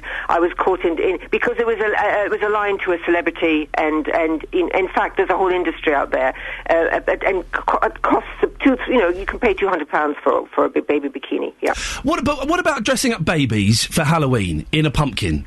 Or as a bat, or as a spider. They're all, I mean, most listeners here will think this is so That's cute. a bit of fun. My little baby, who's where is he now? He's 10 months. We dressed him up as a bat. There's nothing wrong with that, is there? All I'm saying is, we had situations where 3-4-month-olds were being dressed up as devils and so on. I just think we just have to ask ourselves. Basically, it's freedom of choice. Right. We have to ask ourselves, what's all this about? Why are we doing it? Yeah. This little tiny tot doesn't understand. It's all about things. It's fun. It's fun. Okay, when my first boy was, he was born in January, February, March, April. When he was 3 months old, we dressed him up as a chick for Easter. That's just fun, though, isn't it? Yes. No, I don't want to spoil fun. There's so little fun left in life. There is. All I'm saying is, look at where we draw lines. Look at why are we doing it? Are we channeling? Are we sort of perpetuating? This kind of an industry which the commercialization of childhood, which will take every single opportunity, to actually take everything down the age range. But if parents want to do that, and if parents can afford, I don't think any parents are feeling forced and are overspending. If they want to do that, it's nice. And also, when the kids are 15 and they bring their first girlfriend or boyfriend home, you can go, yeah, have a look at this. He was a chick when he was a baby. That'll make you very popular. Yes. Oh, that's what it's all about. That's what it's about, having kids, isn't it? Yes, I know. I don't want to be misinterpreted and be sort of judged as someone who doesn't believe in fun. Of course, it's fun. All I'm saying is, let's just be aware, please, where the fun, where the fun stops, and that there are aspects which go over that line. And so let's just so we can find that line close, so that we get the point across. Would you say babies wearing high heels, that crosses the line? Yes, absolutely. Babies dressed up as teddy bears, does that cross the line? No. Okay. Babies dressed up as pumpkins? No, in the context, no. But we have to, it's more. This comment was more about the accessorization of objects, making them into objects for our own purpose, really. I think people would agree that's incorrect, isn't it? Yes. Claude, lovely to talk to you. Thank you very much for coming on. Thank you, Ian. Thank you. That's Claude Knight. She's the director of Kidscape, and she says we should think about the messages that we're sending about our attitudes to children. 08459 455 555 is the phone number. Jonathan Vernon Smith's show today. The NatWest Bank has confirmed that Jimmy Savile's assets have been frozen in response to the sex abuse claims made against him. Savile's estate is thought to be worth about $4 million. Lawyers representing those who claim they were attacked by Savile are planning to sue the estate for damages. On the big phone-in at 9 o'clock, Jonathan Vernon Smith wants to know, should Jimmy Savile's victims receive compensation? Across beds, hearts and bucks, this is Iain Lee on BBC Three Counties Radio. Don't forget, you can give us a call about anything you want, 08459 455 555. You can text us as well, 81333, starting your texts, 3CR. Mark in Bedford says, a life coach for kids, OMG. I am reliably informed. That means, oh my God. A fool and their money are easily parted. If a parent can't sort out the problem in the playground, they're in for a shock when they become teenagers. And on Twitter, read the life coach Hilda Stern says, am I reading this correctly? Life coach for children. What a sad state of affairs. Do you know what? I kind of had that opinion until I met her. I thought, oh yeah, she seems like quite a sensible lady. And found out the case we were talking about, it was only 2 sessions. If it had been, 10 sessions at 70 quid a pop, then yes, maybe I would have been a little bit more, a bit harsher. But I thought, if you're struggling, you go to any lengths, don't you? And also, I know, listen, I've never been to a cobbler's before. I have a hole in my shoe. I'm going to be standing in a muddy field later on. Can you just go into a cobbler's and say, fix my shoe, my good man? Jonathan, no, who's this? I don't know who this is. Anonymous. Anne in St Albans, I apologise, Anne. Ian, please don't address the cobbler as my good man. Oh. Really. I use one who, if asked nicely, will mend a pair of boots while I wait, but take a spare pair and go off for a coffee while you wait. I haven't got a spare pair and I need them done. Also, it sounds as if your chosen footwear will not be suitable for the shoot. Comfortable, smart and waterproof. Don't mistake Jonathan for a skeet. Well, you never know. You never know what's going to happen. Now, contemporary art, modern and thought-provoking, or just a load of old nonsense? The four artists have been shortlisted for prestigious Contemporary Art Award, the Turner Prize. We're looking at what makes contemporary art. We've put 2 pictures on our Facebook page to see how you've interpreted them now. We can reveal The box of wires, it's just a box of wires taken by our reporter Sophie Solaria, and the other one that looks like a kid's toy with some paper on. It's a sculpture by contemporary artist Andrew Rickett. Well, with us now is Matthew Shaw. He's curator and director of Contemporary Art Gallery in Luton, the Departure Lounge. Good morning, Matthew. Good morning. We share an osteopath. I have to declare an interest. We share an osteopath. We indeed have an osteopath in common. He does a blooming good job. Anyway, what I kind of like contemporary art. I don't think I get it, but I find it funny. I'm extremely glad that you do find it funny. I think there's been an awful lot of far too much seriousness in it. It doesn't mean it can't address serious issues, but it is allowed to be humorous and funny, and I actually think some of Andrew's work that you've just spoken about is quite funny. Yeah. I like things where... some of the thing I find quite funny is the people that stand there scratching their chins and going, well, this obviously is talking about the inner turmoil of the 1800s. And I just think... I think, fair play, they've done that. Good for them. Have you ever been to Germany and looked at contemporary art? It's even more serious there. They really? take it very, very, very seriously. Nobody's allowed to be funny there at all. I did an amazing show at my other job, which is at the University of Hertfordshire, a couple of years ago, with a German collective called the German Artisans. It was called The World's Most Boring Art Exhibition. Is that what it was called? The show was called that, and it was actually really... it wasn't actually boring itself. It was about the verdant landscape of possibility that opens up to you. If you're bored, you can sort of make... so they'd made miniskirts out of toothbrushes and done all sorts of weird things with paper clips. They were universally reviled for being too humorous, and... no, there certainly is a place for humour in contemporary art, without any doubt. There's big bucks in this as well, isn't there?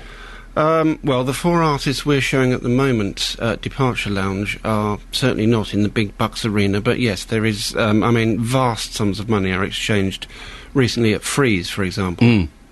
I am very much more in the sort of public sector arena, so we scrape together small amounts of money and try to do wonderful things with them. Now, the Departure Lounge is in Luton. I was so surprised. I walked past this ages and ages ago. I was so... Why a contemporary art gallery in Luton?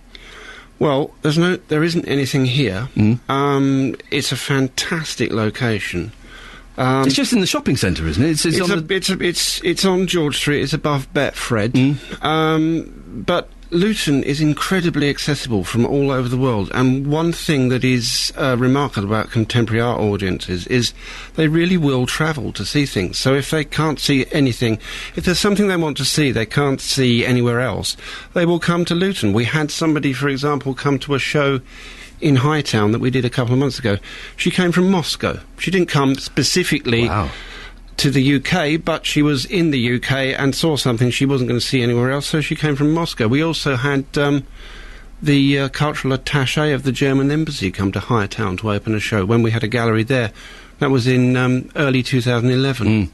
Very quickly, because we're running out of time. There is some stuff in contemporary art that is rubbish, isn't it? Where you just think, come on, now you are being silly.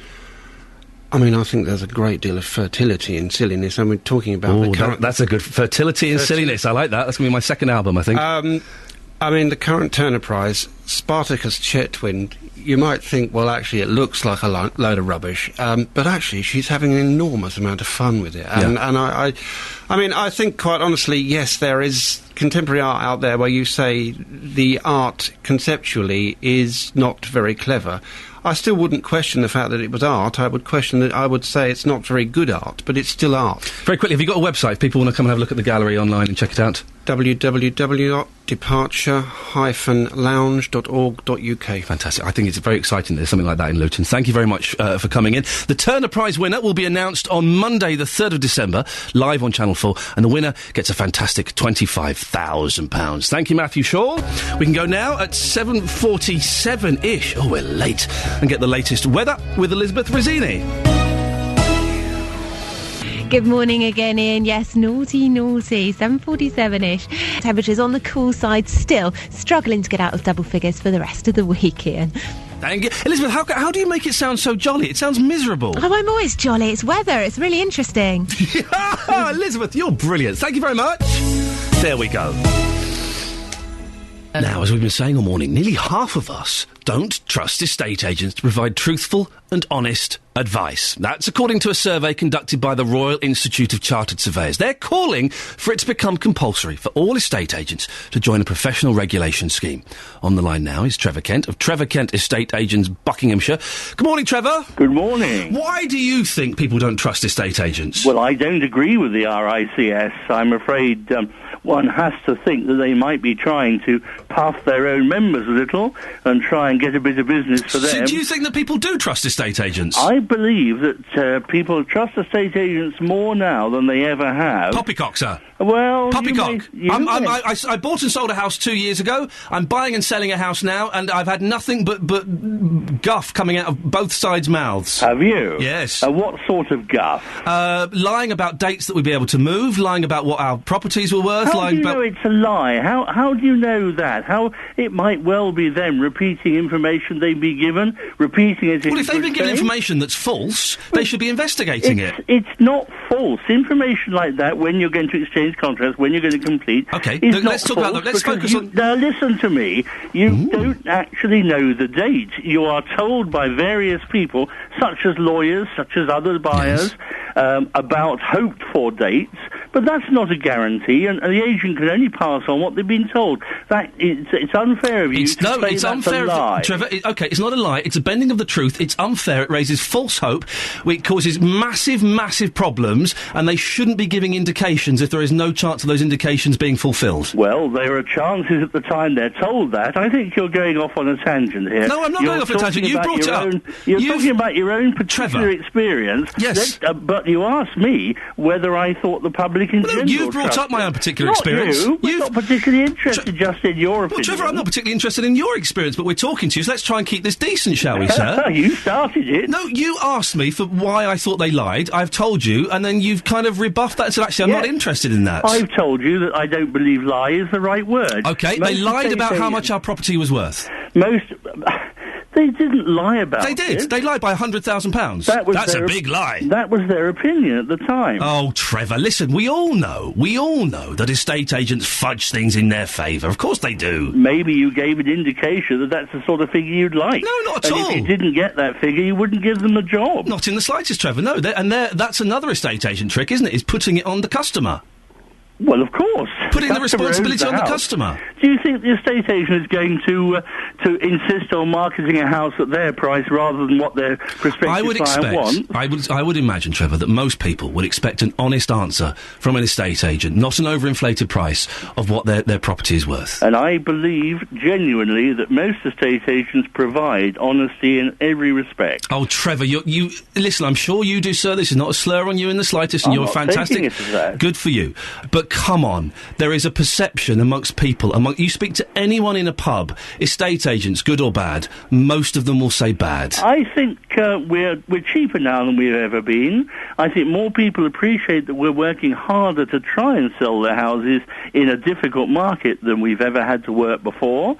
I find that people are far less purgative when I say I'm an estate agent at a dinner party or they say that it's those kind of parties you go to. You need to speak to real people in the real world, Trevor. Well, I deal with them every day. Well, listen, okay, again, I only have my examples, so I'm afraid I'm going to have to bore you with them. You do that. I will do that, sir.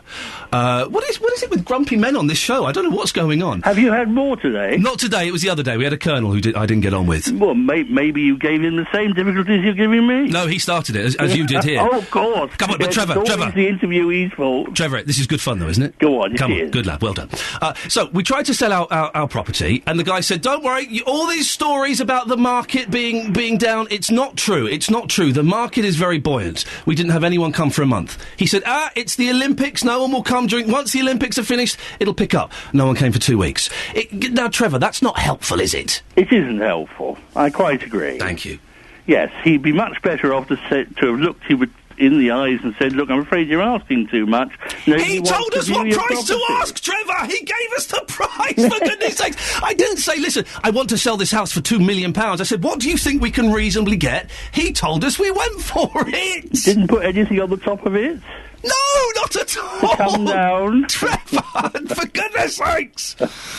Do you think compulsory regulation would help? Yes, I think there's little doubt that all estate agents should have a central control. Yes. We already have it to a certain extent because the government very sensibly legislated that every practicing estate agent must be members of the Property Ombudsman Scheme. Yep. Now, that is an organisation that has a code of conduct and, importantly, has the power to fine agents that they do find are a little bit naughty, and that money will go to the wronged party. Interestingly, the RICS, who really are suggesting that they should be in charge of controlling every estate agent in the country, they have a scheme, as do the National Association of Estate Agents, but where do you think their fines go if their members are naughty? They keep them. Do they? They go in the funds. And they have a nice jolly at the end of the year. That's right. They don't go to the person who has been wronged. But so you will admit that some estate agents are, in your words, a little bit naughty? Yes, of course. Okay. It happens. Of course it happens. But my claim is that in this particular case, the RICS asked questions that they knew would get the type of answer that we've had a little rant about, hoping that they can then persuade the public only to use their members. And I think there are lots of respectable, responsible, honest estate agents out there who are not members of the RICS who will be a little bit upset by that claim. Trevor, you've been a good sport this morning. Thank you very much, sir. My pleasure. Absolute pleasure. Thank you, Trevor Kent. Let's get him back on again, shall we? He was fun. Trevor Kent, estate agents in Buckinghamshire. I like that. Now, see, listen, that's how you do it. A nice little verbal sparring, then you shake hands and walk away at the end of it. That's how it should be done. To anybody listening. Thank you, Trevor. 08459 455 555. Well, what do you think? Yes, I can only go by my experience, of course, and I've had pretty rotten luck with estate agents. I'm having pretty rotten luck right now. What do you think? Am I being too harsh on estate agents? If I am, do give me a call.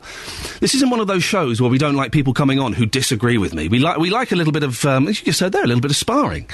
So if you think I'm giving estate agents a tough time, 08459 455 555. But I genuinely think that most people will have had frustrating experiences. Let's put it like that. Frustrating experiences with estate agents, won't they? 08459 455 555 is the telephone number if you want to give us a call and let me know about that. Very exciting news. You know Justin Dealey? He's on this show and he goes and he does ridiculous things. I don't know why. He has his own show, it turns out. Saturdays from 9am. This weekend, there's more great songs, great memories on BBC Three Counties Radio. Justin has the pick of the UK and American charts from the 3rd of November 1984. And the Human League. Phil Oakey and the two girls. I don't know their names. Did anyone ever know the names of the girls? I don't think so. They picked their favourite musical memories ahead of their concert in Hatfield.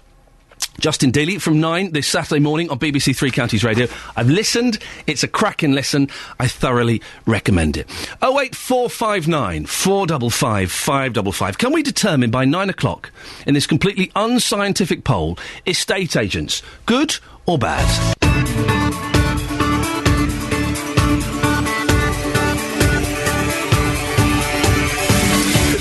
This is Iain Lee, BBC Three Counties Radio. I'm having fun this morning. I'm enjoying it this morning. It's a bit feisty, but feisty in the friendly way, which is good. We like that. Coming up in the last hour of the show, there are concerns over services being downgraded at at Three Counties hospitals. The estate of television presenter Jimmy Savile has been frozen in response to the sex abuse claims made against him. We'll find out why. And nearly half of us don't trust estate agents. What's been your experience? Good or bad? Maybe they just lied to you. I'm not particularly keen on them at the moment. Maybe I'm being a little bit harsh. Keen to hear both sides of the story. 08459 455 555. BBC Three Counties Radio. Well, as you've heard all morning, concerns are being raised about plans which could mean patients have to travel further for A&E and maternity services in the Three Counties. Health services are under review at the Luton and Dunstable, Milton Keynes and Bedford, along with 2 in Northamptonshire. At the moment, we don't know which 2 hospitals will see some services downgraded. Our reporter, Justin Dealey, is outside Luton and Dunstable Hospital this morning, speaking to people in A&E. Now, Tom, you were here at the A&E department on Monday. You've been in ever since. Yeah. You've had 5 heart attacks since 2005, which is incredible. How have you found the service here at the A&E? Absolutely excellent. Without a doubt, first class. So how would you feel if that was downgraded? Well, it wouldn't be good at all, I don't think. running absolutely fine the way it is. It doesn't need to be touched. If it's not broken, don't fix it. Yeah. That's what a lot of people are saying. A lot of people are saying the service is absolutely fantastic. And our listeners, I'm sure, will have picked up on your accent. You're originally from Gateshead. Yeah. You now live in Luton. Yeah. How comes you ended up in Luton?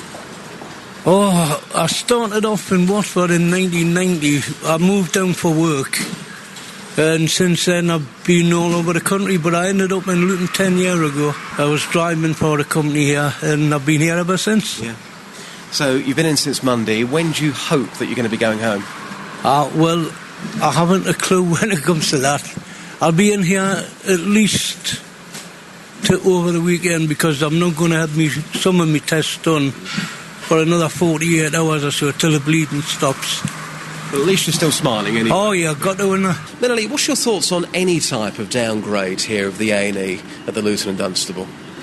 Oh, I don't think we should downgrade anything in this area. It's a very busy area, very high population, right near the motorways and everything. We need all the facilities we have. A lot of people have said to me already this morning, I pay my taxes, I deserve a decent local A&E. I'm sure that you go along with that. Yes, I certainly do, yes. I think there's a lot of money wasted in other areas, and I think we need to concentrate on the really important things, really frontline things that are absolutely necessary. Well, earlier we heard from Ed Neal. He's the clinical lead of this programme called Healthier Together, who explained what changes patients will notice. We have every intention of creating a clinically viable hospital on all 5 sites. The only things that will change is that some of those hospital outpatient appointments will take place in the community, closer to their home, so there'll be less disruption for patients, and they may have to go to another hospital for their inpatient treatment because they will get a better outcome because we've concentrated patients in centres of excellence. There will be a consultation before any decisions are made. Roy Lilly is a former NHS Trust chairman. He joins me now. Good morning, Roy. Good morning. What do you think of the changes being suggested? Networked A&E units at 2 hospitals which would share staff and maternity units for low-risk births? Well, you could take this story and you could put it almost anywhere in England. Right. The NHS is doing this everywhere, and it's doing it for 2 reasons. One, there is a very good clinical reason why they should, as managers call it, coalesce excellence. That means put all your best stuff in one place so you get the best treatment you can get.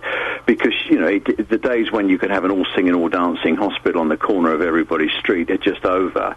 And the second reason is, and it's no secret, the banks have pinched all the money, the public sector is under huge pressure, and the NHS has to save £20 billion to find £20 billion worth of efficiency savings by 2015. So it's between a rock and a hard place. So, but because you change the configuration of services, it doesn't necessarily mean they're going to be any worse. And in many cases, it means they'll be a lot better. People have to travel further, though, won't they? And they won't be happy about that. No, they won't. And as I say, I would like to see a fantastic hospital on the end of my street corner. And but you just can't do it anymore. If you look at what managers call the distribution of resource, the distribution of hospitals, where hospitals are actually located, they're always located really as a result of historic accident or charitable giving or political lobbying or whatever. No one sort of sits down and plans where to put a hospital, a bit like Tesco's might plan where to put an out-of-town supermarket. And so there's a lot of overlap and there's a lot of duplication, and particularly in instances like maternity, where there's a huge amount of evidence that places that do under 3,000 to 5,000 births a year are probably not as safe as the ones that do more. And so there's a lot of very, very good reasons why paediatrics... But when you're having a baby, Roy, these things can happen quite quickly. You can't be travelling 15, 20 miles to go and deliver your baby. Well, we do. I know we do get the stories. There was one the other day, wasn't there, about a woman who gave birth in a supermarket. Well, exactly. So they need to be. The maternity units need to be protected, don't they? Yeah. Well, yes and no. I mean, I think, to be honest, even if there was a hospital next door to the supermarket where this poor woman gave birth, it wouldn't have made any difference. I mean, if she's going to do it, she's going to do it. But I think where these things can be planned and where they're not emergencies, I think to be honest, putting our real resource in one place does make a huge amount of sense. And it's the same with A&E. I mean, years ago, if you had a heart attack, then some ambulance driver would turn up and try and be Sterling Moss, and drive like the hell to get you to the nearest A&E, where you'd be messed about with by an exhausted junior doctor who'd been working for 7 nights on the trot and wasn't sure what to do. It's different today. You get a paramedic that turns up, you get drugs to stop any clots, you get superb treatment really at the roadside, and then you get taken to what's called a trauma unit, or you may even not even go to a trauma unit. You might go direct into a heart unit, which is even better. So services have improved, reconfiguration is taking place, and it's not always bad. Roy, we heard earlier on from Milton Keynes Labour councillor Nigel Long. Have a listen to this. I think the evidence from other parts of the country is that these reviews do not deliver any clinical improvements in services. What they deliver is closure of A&E. You can't seriously take £60 million out and not affect the services. So I'm not sure we're getting the full picture here, and that's why I want a big public debate on it. Roy, he's saying that services are going to be affected. Well, he's right. Adversely. They will be affected. And look, in another life, I used to be a local authority councillor, and I know what it's like, and you have to have one eye on getting re-elected and one eye on what the public is saying. But these days, I think the reconfigurations are much more what we call clinically led. I mean, it's not just managers in grey suits with big maps plotting the future of the NHS in some basement room. It does involve clinicians, and it does involve doctors and nurses, and there's a huge amount of clinical involvement. He's right that the public should be involved, and he's right that there should be transparency about what's going on, and that's why the hospital, from your earlier report, made it pretty clear that they're going out to consultation on this, and everyone will be able to have their say. Roy Lilly, thank you very much, former NHS Trust Chairman. Across beds, hearts and bucks, this is Iain Lee on BBC Three Counties Radio. I'm going shooting with Jonathan Vernon-Smith. You may have heard of him, the radio presenter. No? Oh, he's on after me, 9 o'clock. Yes, no, he's all right. He's worth a listen. We're going shooting at Luton Hoo today. Apparently it's very posh. It's very posh. They're so not going to let me in. One look... Out. And I'm a little bit concerned. I'm wearing shoes, and already I'm regretting that, and part of me is thinking, just go into town and buy some wellies.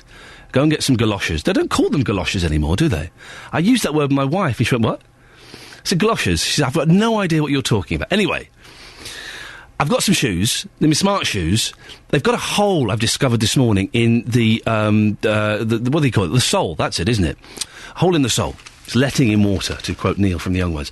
And can I just... The question is, can I just go into a cobbler's, take my shoes off, plonk them on his desk and go, my good man, fix these, and then just stand there and wait? How long did it take? Do they let you do that? Well, Flo's in Hemel. Good morning, Flo. Good morning. Do you go to cobblers? Yes, I do. No, because hardly anyone uses them anymore. Well, I don't like these shoe menders in the centres. Right. The ones that do keys as well. He does a very good job, this man. He's been there years. Where is this? This is in Hemel, is it? Yeah, it's in Lawn Lane. Okay. And why is he so good, Flo? Well, he always does a good job, and he does loads of things. He puts zips in, he does leather goods, he does everything.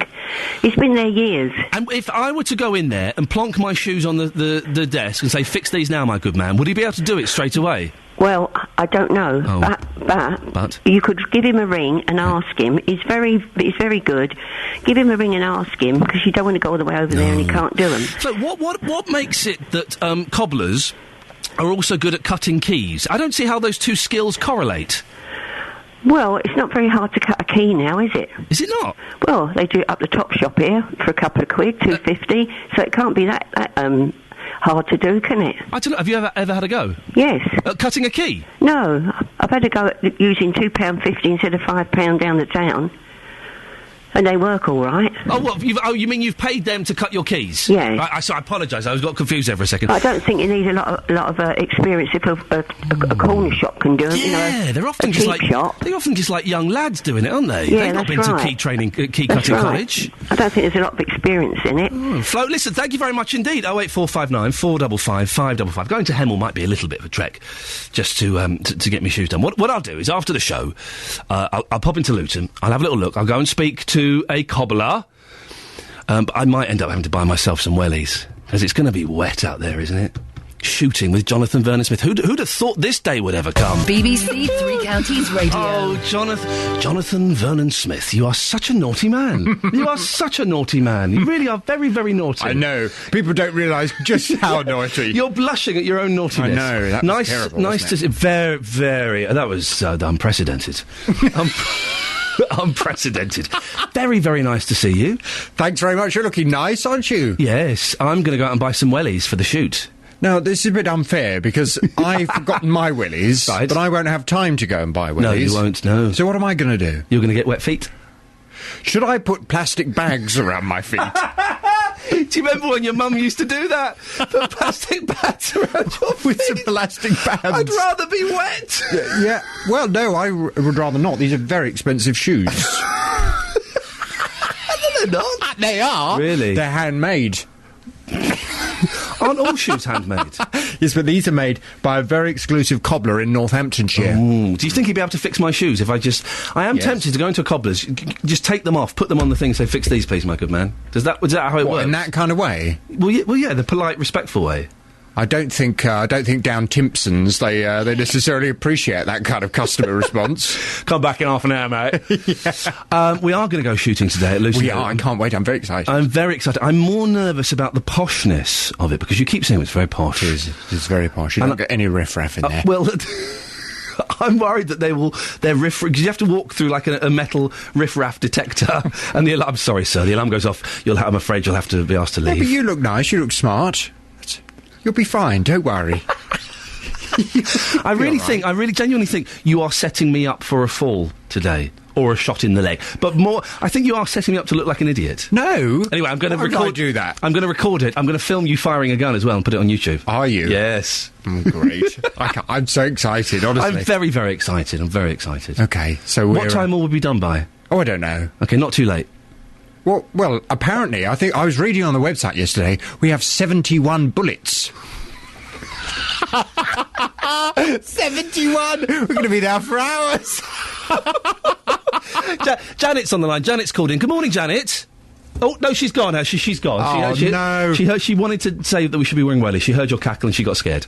Oh, no. So, anyway, listen, we should move on. I'm trying to slow things down now because we have to... I've discovered that we have come in, we have some fun. You're quite unprofessional. Me going. Yes. Get you all pumped up. And then I come out with a serious phone-in. And today is one of those days. Okay, so should I play like a jingle to separate this conversation and you come in with the serious topic, or do you think... It's your show, Ian, whatever you'd rather. Let's give it a go. Okay.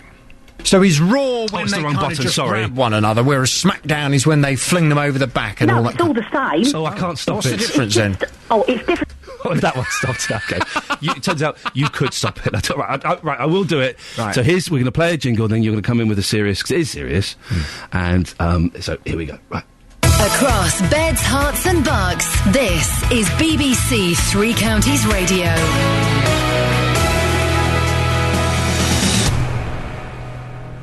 On the big phone-in today, I'll be asking, should Jimmy Savile's victims receive compensation as more and more people come forward with sex? Ian, please turn back round. It's making it worse if you turn around. That's better. Anyway, as more and more people come forward with sex abuse claims against Jimmy Savile, the NatWest Bank has frozen his assets. Savile's estate is thought to be worth about £4 million, and lawyers representing those who claim they were victims are preparing to sue for compensation. But how much money can repair the physical and emotional damage suffered by the victims of sexual assaults? And are these claims just another example of our compensation society? From 9 this morning, I want to hear from you. Should Jimmy Savile's victims receive compensation? Phone lines are open, 08459 455 555. We'll discuss it from 9. Call 08459 455 555. 08459 455 555. BBC Three Counties Radio. That's the phone number. And if you want to get in touch with Jonathan now, I suggest you send him an email, 3cr@bbc.co.uk. Always worth a listen at 9 o'clock. Now, a survey conducted by the Royal Institute of Chartered Surveyors has revealed that half of us don't trust estate agents. The Institute has now called for a compulsory professional regulation scheme to be put in place. Well, Tim Gerrard is from Gibbs Gillespie Estate Agents in Hertfordshire. He joins me now. Good morning, Tim. Good morning, Ian. How would a compulsory regulation scheme affect the way that you work? Well, personally here at Gibbs Gillespie, very little, because myself, James Gibbs, Paul Gillespie, and most of the senior members of the company are professionally qualified and have already done our exams and members of the National Association of Estate Agents. And on the letting side, we're members of ALA as well. So are there exams that you can take? I wasn't aware of that. Absolutely, yes. The professional body for estate agents on the residential side is the National Association of Estate Agents. To join the National Association, you have to sit and pass a four-part professional competency exam. There's a similar arrangement through ALA, which is the residential lettings professional body as well. So, yes, there is available. But, having said that, the majority of estate agents aren't actually qualified. Yes, look, not mandatory. No, I'm sure they're not, and I'm sure the ones that I've spoken to aren't. It's interesting there is that. What experiences do you have of people not trusting estate agents or being wary of estate agents? Well, to be honest with you, Ian, an estate agent is a broker. He's a middleman, or middle person, so should I say these days. Estate agents are paid, generally speaking, by the seller of a property to achieve the best possible price from the best possible buyer in the timescales that vendor is working towards. A lot of people assume somewhere along the line that we have a duty of care to the person buying. And although we do, and there is a certain amount of legislation in place to protect the consumer, your primary care as an estate agent is to look after the person who's actually paying your fees, i.e. the person selling. Very often, if you, for example, especially in the kind of areas we operate in this area, you may get a property coming onto the market that has more than one person interested in buying it. Often, people get upset if they've made an offer, as other people have as well, and then they don't get the property, even if they paid the asking price, because the prices get bid over. Recently here, we've had a property here in Rickmansworth, which was on the market, actually had 9 offers, and went for over the asking price. Now, we can only sell it to one person.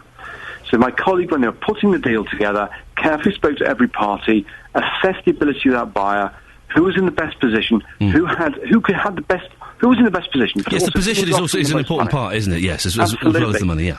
Now, those offers go forward, the client makes a decision, obviously guided by the agent, and then that deal is agreed. That leaves 8 people who were unsuccessful. If we've done it reasonably well, most of those will understand the situation that we were in as agents and can appreciate it. But some of them could be a bit upset they didn't get it, even if they'd offered the asking price. Now, that strikes me as odd, That does strike me as odd, because you all know when you put an offer in, your offer might not be accepted for whatever reason, and that's part of the thing. Are people genuinely getting upset about that? People do. Wow. People do. Because they want to move. The other problem, and to be honest with you, where it comes to the trust issues, is down to, well, to be honest, since I spoke to your researcher yesterday and today, I've thought a lot of it overnight. Yeah. One of the real issues is been affected, not just estate agency, but a lot of businesses, has been a mood of cost-cutting. These days, everyone does a price comparison exercise on the internet. You look for the cheapest deal. And this has led to a cheapening of agency services. Yeah. Traditionally, in this country, estate agents charge 2%. Was always the way for many years. Having said that, in Europe and America, agency fees are much higher. Yeah. They do charge a lot more. But recently, fees have become under pressure. You're now seeing agents, top agents, good quality agents with good staff training, with all the kind of infrastructure in place, having to bring their fee levels down. It's not unusual now to be about 1.5 rather. You're not suggesting that they put their fees up, are you, Tim? Well, absolutely, because what is happening now, as the fees have come down, business turnover has been reduced, and therefore companies that don't have the money for staff training, they're not employing the experienced staff. They don't have the money to go out there and train the staff. I was totally with you until you suggested that we put up estate agents' fees. That's ridiculous.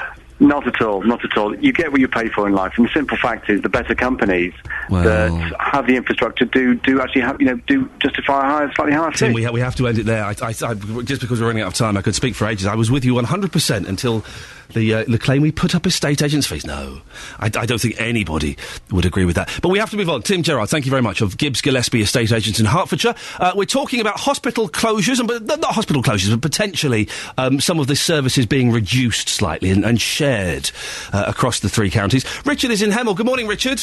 Good morning. What's your take on this? Well, I think it's absolutely ridiculous. One, how do patients and visitors get to these hospitals? Both the last socialist government and this Conservative don't want us to drive cars. The price of petrol is going up and up. Car parking in hospitals is absolutely astronomically insane. So how do we get to the places? If you've got somebody in hospital and you've got to travel miles to them, they don't get visitors. The other thing is that we've got, 5 million unemployed, many of them which are nurses and doctors who need work in our situations. All right, so we've got to say £20 billion, but the fact is that many of the hospital services are being taken up by illegal immigrants and economic migrants that shouldn't be here anyway. I don't think well, hang on a second there. The hospital jobs are being taken by illegal immigrants. No, I said many of the services are being taken up by these people. Illegal immigrants? Which services? They come in, sorry? Which services are being taken up by illegal immigrants? Operations, seeing doctors, having. Oh, you mean they're using the facilities? The services is what I'm talking about. Right. The fact is that we're being pushed and pushed and pushed all the time. We are the ones that are being suffered, yet the government is giving away billions of pounds in foreign aid to despotic countries and nuclear-armed countries, billions of pounds into the EU, etc. But the fact is that we are being made to suffer. Richard, thank you very much. We're going to move on there. Richard in Hemel. David has emailed him. Why employ an estate agent? Make your own for sale sign and your own adverts. That's what you do when you sell your car. You're only obliged to use a solicitor. Oh, that's not a bad idea. In fact, no, actually, when I sold my flat a couple of years ago, we didn't use an estate agent. We didn't, because we knew that the people downstairs wanted to buy it, so we just went straight to them and said, hey, we're selling. This is what we want, and we got it. Lucy in Luton says, Ian, we are currently purchasing a house in the Republic of Ireland. If you think estate agents over here are bad, oh boy. Times that by 10 and you have an idea of what the typical Irish estate agent is like. Plus, the solicitors are the same. Slow and money-grabbing. Wow. That guy wanted estate agents to get a bigger fee? Shocking. Across beds, hearts and Lee on BBC Beds, Hearts and Bucks. This is Iain Lee on BBC Three Counties Radio. My fat fingers hit 3 buttons at the same time. Yeah, I know 3 buttons at the same time. Don't worry, Jonathan will be in at 9 o'clock and professionalism will resume, I promise. Coming up in the last half an hour of this show, the estate of television presenter Jimmy Savile has been frozen in response to the sex abuse claims made against him. We find out why. And putting your baby in fancy dress objectifies youngsters who have no say in how they look. That's according to children's charity Kidscape. Well, reporter Justin Dealey has been in Luton this morning to find out if you agree, and we'll hear that a little bit later on. Now, let's get more on the news of Jimmy Savile's multi-million-pound estate being frozen following the sex abuse allegations against him. Lawyers representing people who say they were attacked by Savile are planning to sue for damages. Our reporter Gavin Lee has been looking at this story. Good morning, Gavin. Morning, Ian. This information's been confirmed by NatWest. What else is known? Yeah, well, NatWest is the executor of Jimmy Savile's will, so it's got the job of administering his estate, and we believe it to be in excess of £4 million.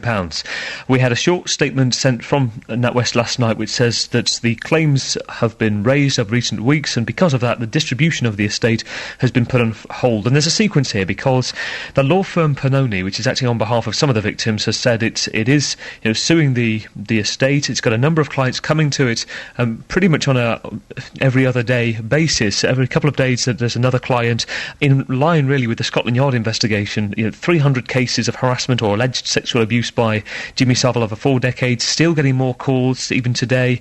We're told there's more calls about it this morning. So it's an ongoing, very busy investigation. And the law firm, are saying Jimmy Savile was a very wealthy man, and there are assets they believe to claim against.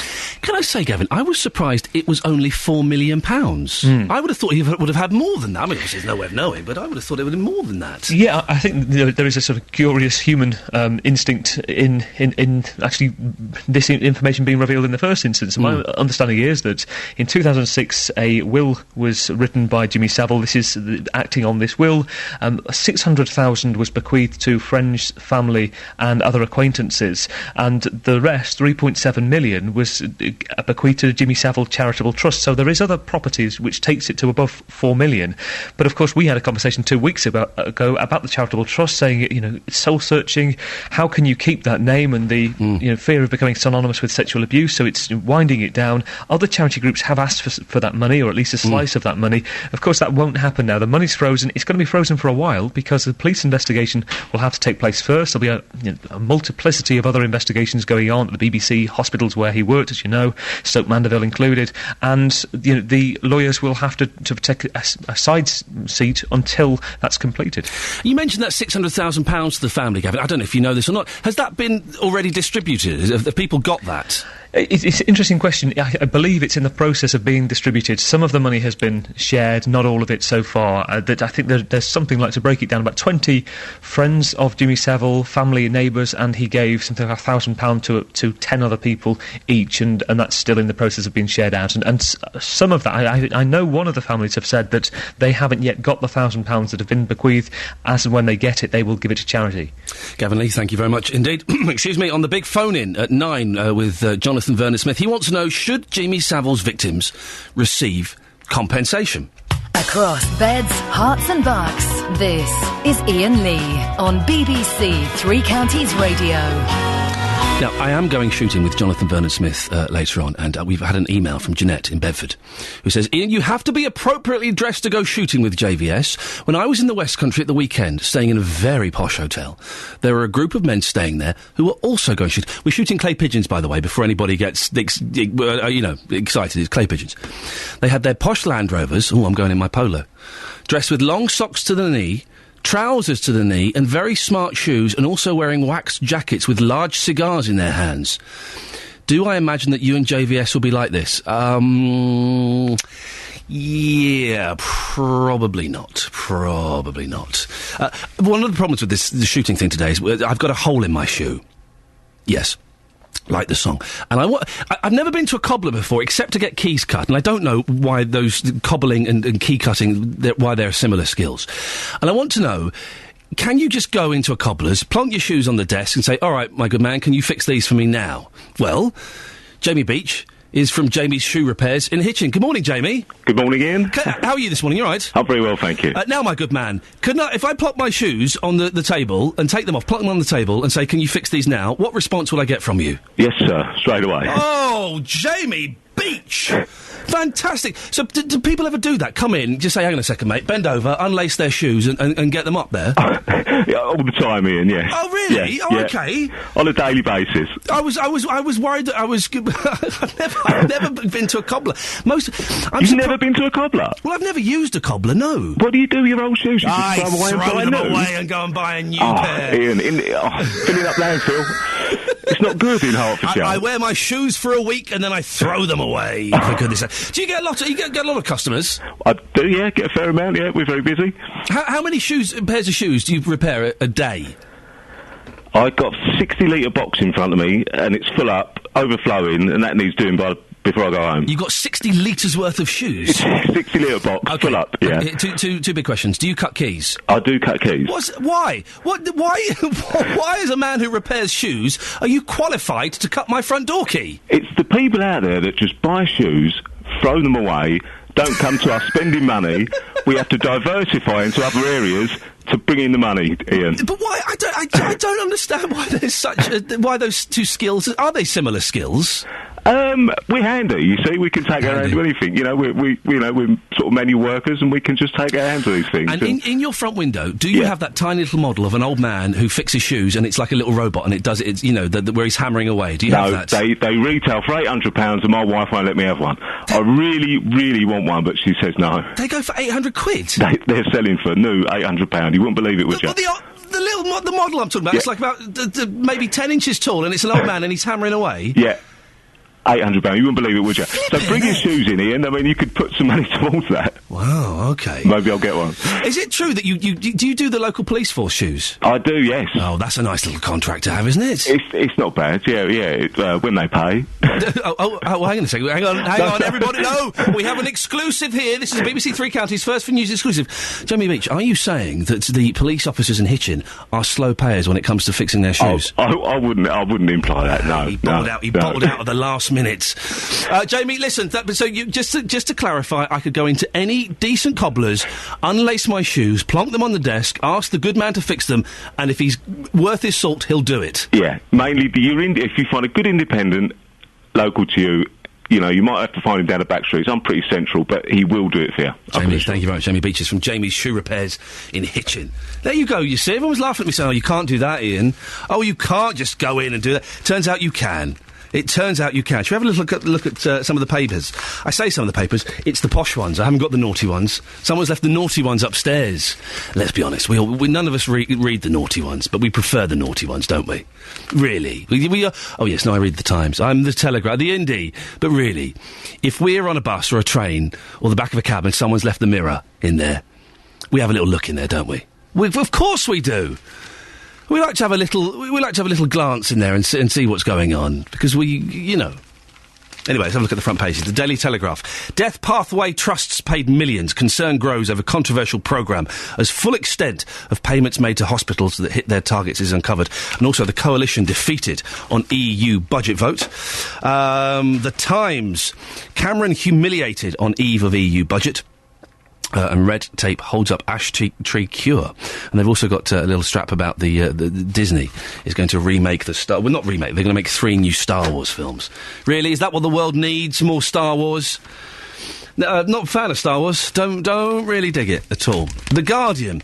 Tory rebels deal EU blow to Cameron. PM hit by big budget deficit and warning of rebellion by senior MPs over Europe. David Cameron will face a battle to secure parliamentary backing for any EU budget deal that falls short of a real terms cut after he suffered his first major Commons defeat on EU spending last night. And also, there's a picture of Barack Obama hugging someone who is distraught after the damage of Hurricane Sandy. And you've got to think, without, you know, I'm sure he's doing this with the best will in the world, it will look good for his election campaign, won't it? Won't it? Or is that me being a little bit too cynical? The Independent. Genetic profiteering. Scandal of firm hiding vital breast cancer data.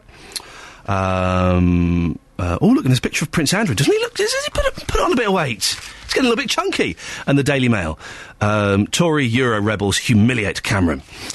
08459 455 555. We've been speaking about estate agents this morning. There are calls for them to kind of join an agency and all sign a contract saying they won't tell porky pies. We've had a couple of estate agents on. Fantastic sparring earlier on. If you missed it, I thoroughly recommend that you listen to my conversation with Trevor Kent, who's an estate agent. Well, what fun that was, Trevor. And we'll get you back on again, because I enjoyed that a lot. Then we had another estate agent who suggests that estate agents' fees of 2% or 1.5%, it's not enough. They should charge more. Pete's from Leighton Buzzard. Pete, what's your experience with estate agents, please? Well, I sold 2 properties in the last 3 years at West Hampton, and the lies I was told by the estate agent you would not believe. The first thing they tell you, it says cash sale goes through in 4 to 5 weeks. Yeah. After 4 or 5 weeks, you get on to, oh yeah, it's all going okay, it's all going okay. After 7 weeks, I found it was on a chain, one person, and it was going through. Yep. But ended up, I found out there was 3 people on the chain, and they couldn't get the money. That was the first sale I had. The second sale, which took 6 months to go through, and it was with 3 estate agents. I kept it going with 2 of them, and so you fight it between yourselves. And when I sold through one, the other one wanted money because he said we're introduced a customer, and they wanted their fee, and they hadn't introduced a customer at all. What did you say to them? Pete, what did you say to them when they asked for some money? I told them to get stuffed. Pete, thank you very much indeed. Pete from Leighton Buzzard. I think more people We've had estate agents on. Of course, they defended the industry. More people will have had bad experiences with estate agents than good ones, won't they? They bend the truth. They tell you what you want to hear, because they know that once you're committed to a property, the chances of you letting go of that are very slim. 15 minutes of the show. Experiences with estate agents, good or bad. 08459 455 555. I am keen to hear when an estate agent lied to you, what lies they told.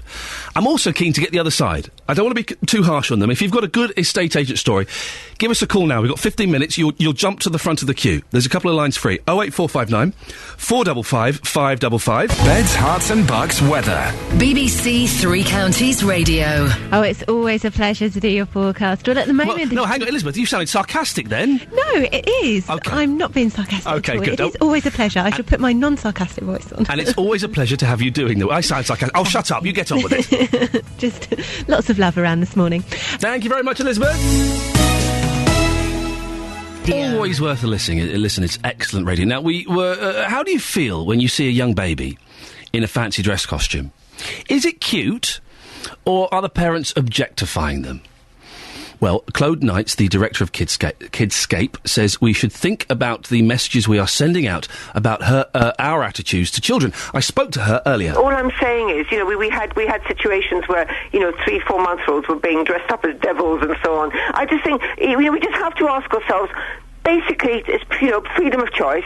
Right. We have to ask ourselves, what's all this about? Why are we doing it? Yeah. This little tiny tot doesn't understand. It's all about, things... But it's fun. It's fun, Claude. OK, when my first boy was, he was born in January, February, March, April. When he was 3 months old, we dressed him up as a chick for Easter. That's just fun, though, isn't it? Yes. No, I don't want to spoil fun. There's so little fun left in life. There is. All I'm saying is, look at where we draw lines. Look at why are we doing it?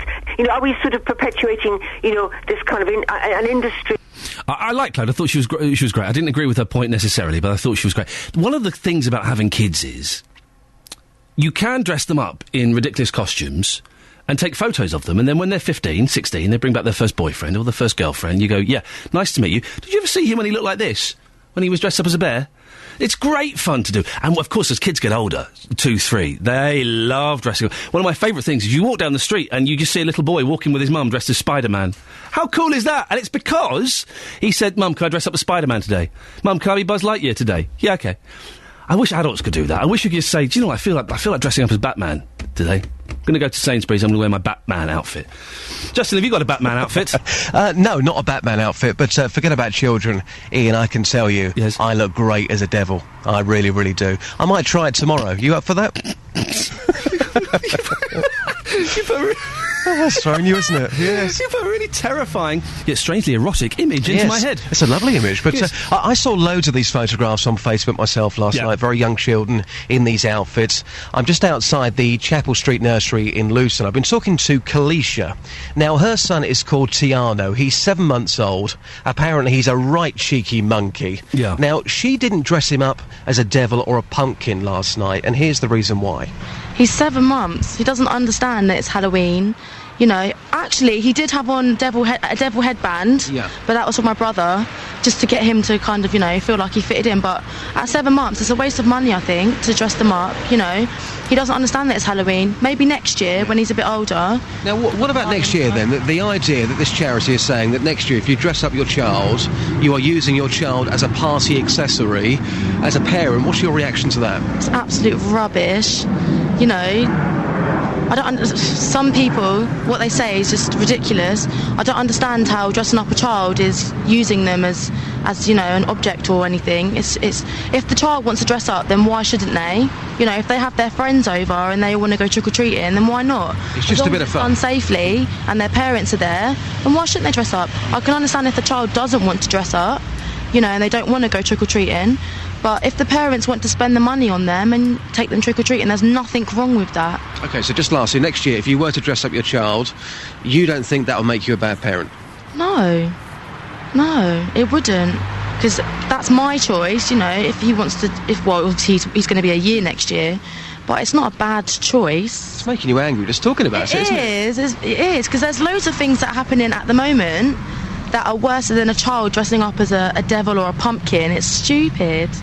The words there of feisty Kalishu, I think makes an interesting point, I think. I think that there's far more important things to worry about than children dressing up as pumpkins. But she was saying there that 7 months is too young. He doesn't know what's going on. Next year she will be dressing him up. So is that really old enough for him to know again? At 7 months, though, it's not really about them, is it? It's 7 months. It's about you getting some wicked photos of your kid dressed as a pumpkin or dressed as a bat, and that's and it's fun, and that's one of the joys of being a parent is you get them to look cute and you take silly photos and stuff like that. The big problem with this, Ian, it's American, and I think that's why some people don't like it, because they're saying it's American. Why again are we following the Americans? I did speak to one parent who didn't have time to stop and talk to us properly, but he did dress his young child up as a devil last night, and he said to me they had a great night, and the child, he absolutely loved it. I had, by my door, a big bowl of sweeties, like mini fun-sized Mars bars and drumsticks. It doesn't sound right, that. Oh, no, it was great, but and I was all set for the trick-or-treaters, and do you know how many trick-or-treaters we had? Probably none. Absolutely none. What a sad you person. see, that was that message I put out last night on Facebook saying, don't go near Ian Lee's house, it clearly works. I went to that haunted house at Langleybury last night. I was terrified for about an hour and a half. I had ghosts chasing me. It was absolutely brilliant. So I had a great Halloween. Yeah, well, listen, I'm sure you did, Justin. Thank you very much indeed. I had a big bowl of sweeties by the door, and I saw the kids from next door go out, and I said, "Oh, you're going to do trick-or-treating now?" I said, "Oh, we'll have some sweets anyway," and then no one else knocked on the door. It does mean I've got a big bowl of sweets by the door for me, which is fantastic, but it's a little bit disappointing. Now, nearly half of us do not trust estate agents to provide truthful and honest advice. That's according to a survey conducted by the Royal Institute of Chartered Surveyors. They're calling for it to become compulsory for all estate agents to join a professional regulation scheme. Earlier on, I spoke to estate agent Trevor Kent. Oh, it got a little bit fiery. I believe that people trust estate agents more now than they ever have. Poppycock, sir. Well, Poppycock. I bought and sold a house 2 years ago. I'm buying and selling a house now, and I've had nothing but guff coming out of both sides' mouths. Have you? Yes. What sort of guff? Lying about dates that we'd be able to move, lying about what our properties were worth. How do you know it's a lie? How do you know that? How it might well be them repeating information they've been given, repeating it. Well, if they've been given information that's false, they should be investigating it. It's not false. Information like that, when you're going to exchange contracts, when you're going to complete, let's talk about that. Let's focus on... Now, listen to me. You don't actually know the date. You are told by various people, such as lawyers, such as other buyers, about hoped-for dates, but that's not a guarantee, and the agent can only pass on what they've been told. It's unfair of you to say it's that's unfair, a lie. Trevor. It's not a lie. It's a bending of the truth. It's unfair. It raises false hope. It causes massive, massive problems, and they shouldn't be giving indications if there is no chance of those indications being fulfilled. Well, there are chances at the time they're told that. That was Trevor Kent, and it got very fiery, but we shook hands at the end of it, and we walked away friends. He's now my go-to. If we need an estate agent on the show, I want Trevor to come on, because he is feisty, and I think that's kind of what you need first thing in the morning. It was certainly good sport. Pamela in Houghton Regis has emailed in.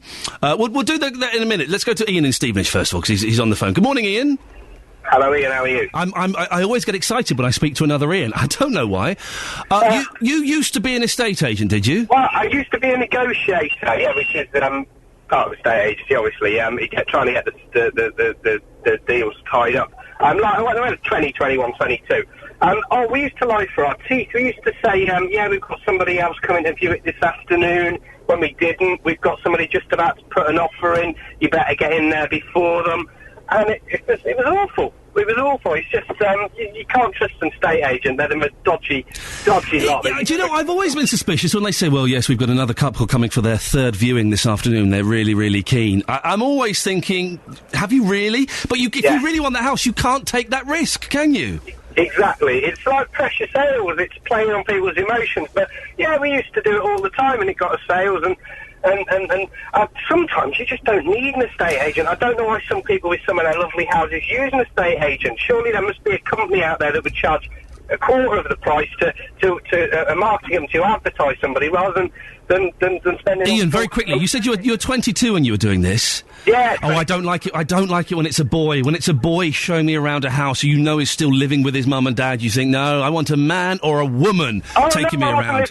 I wasn't living with my mum and dad then. I was at my own place. All right, tough guy. Ian, listen, thank you very much indeed. Very quickly, Pamela in Houghton Regis has said, estate agents, bad. It was, every time I phoned them up, it was me doing their work for them. Yes, I know exactly what you mean. She goes on a bit more, but we haven't got time. Pamela, thank you for that. Oh dear, what a mad dash for the end there. If you missed any of today's show, go and listen to the iPlayer. There was feist, there were laughs, there was all kind of... It was good fun today. I enjoyed it quite a lot. Now, I'm off shooting with Jonathan Vernon Smith this afternoon at Luton Hoo. If I'm not back tomorrow, if David Prever or somebody else is filling in for me, would you mind calling the police? And getting them to send out the sniffer dogs. I should be back tomorrow, God willing. Jonathan's up next. Ta-ta. Getting beds, hearts and bugs talking. This is BBC Three Counties Radio. Thank you, Ian. I'm sure you'll be back tomorrow. Welcome to the JVS show. I'm Jonathan Vernon Smith.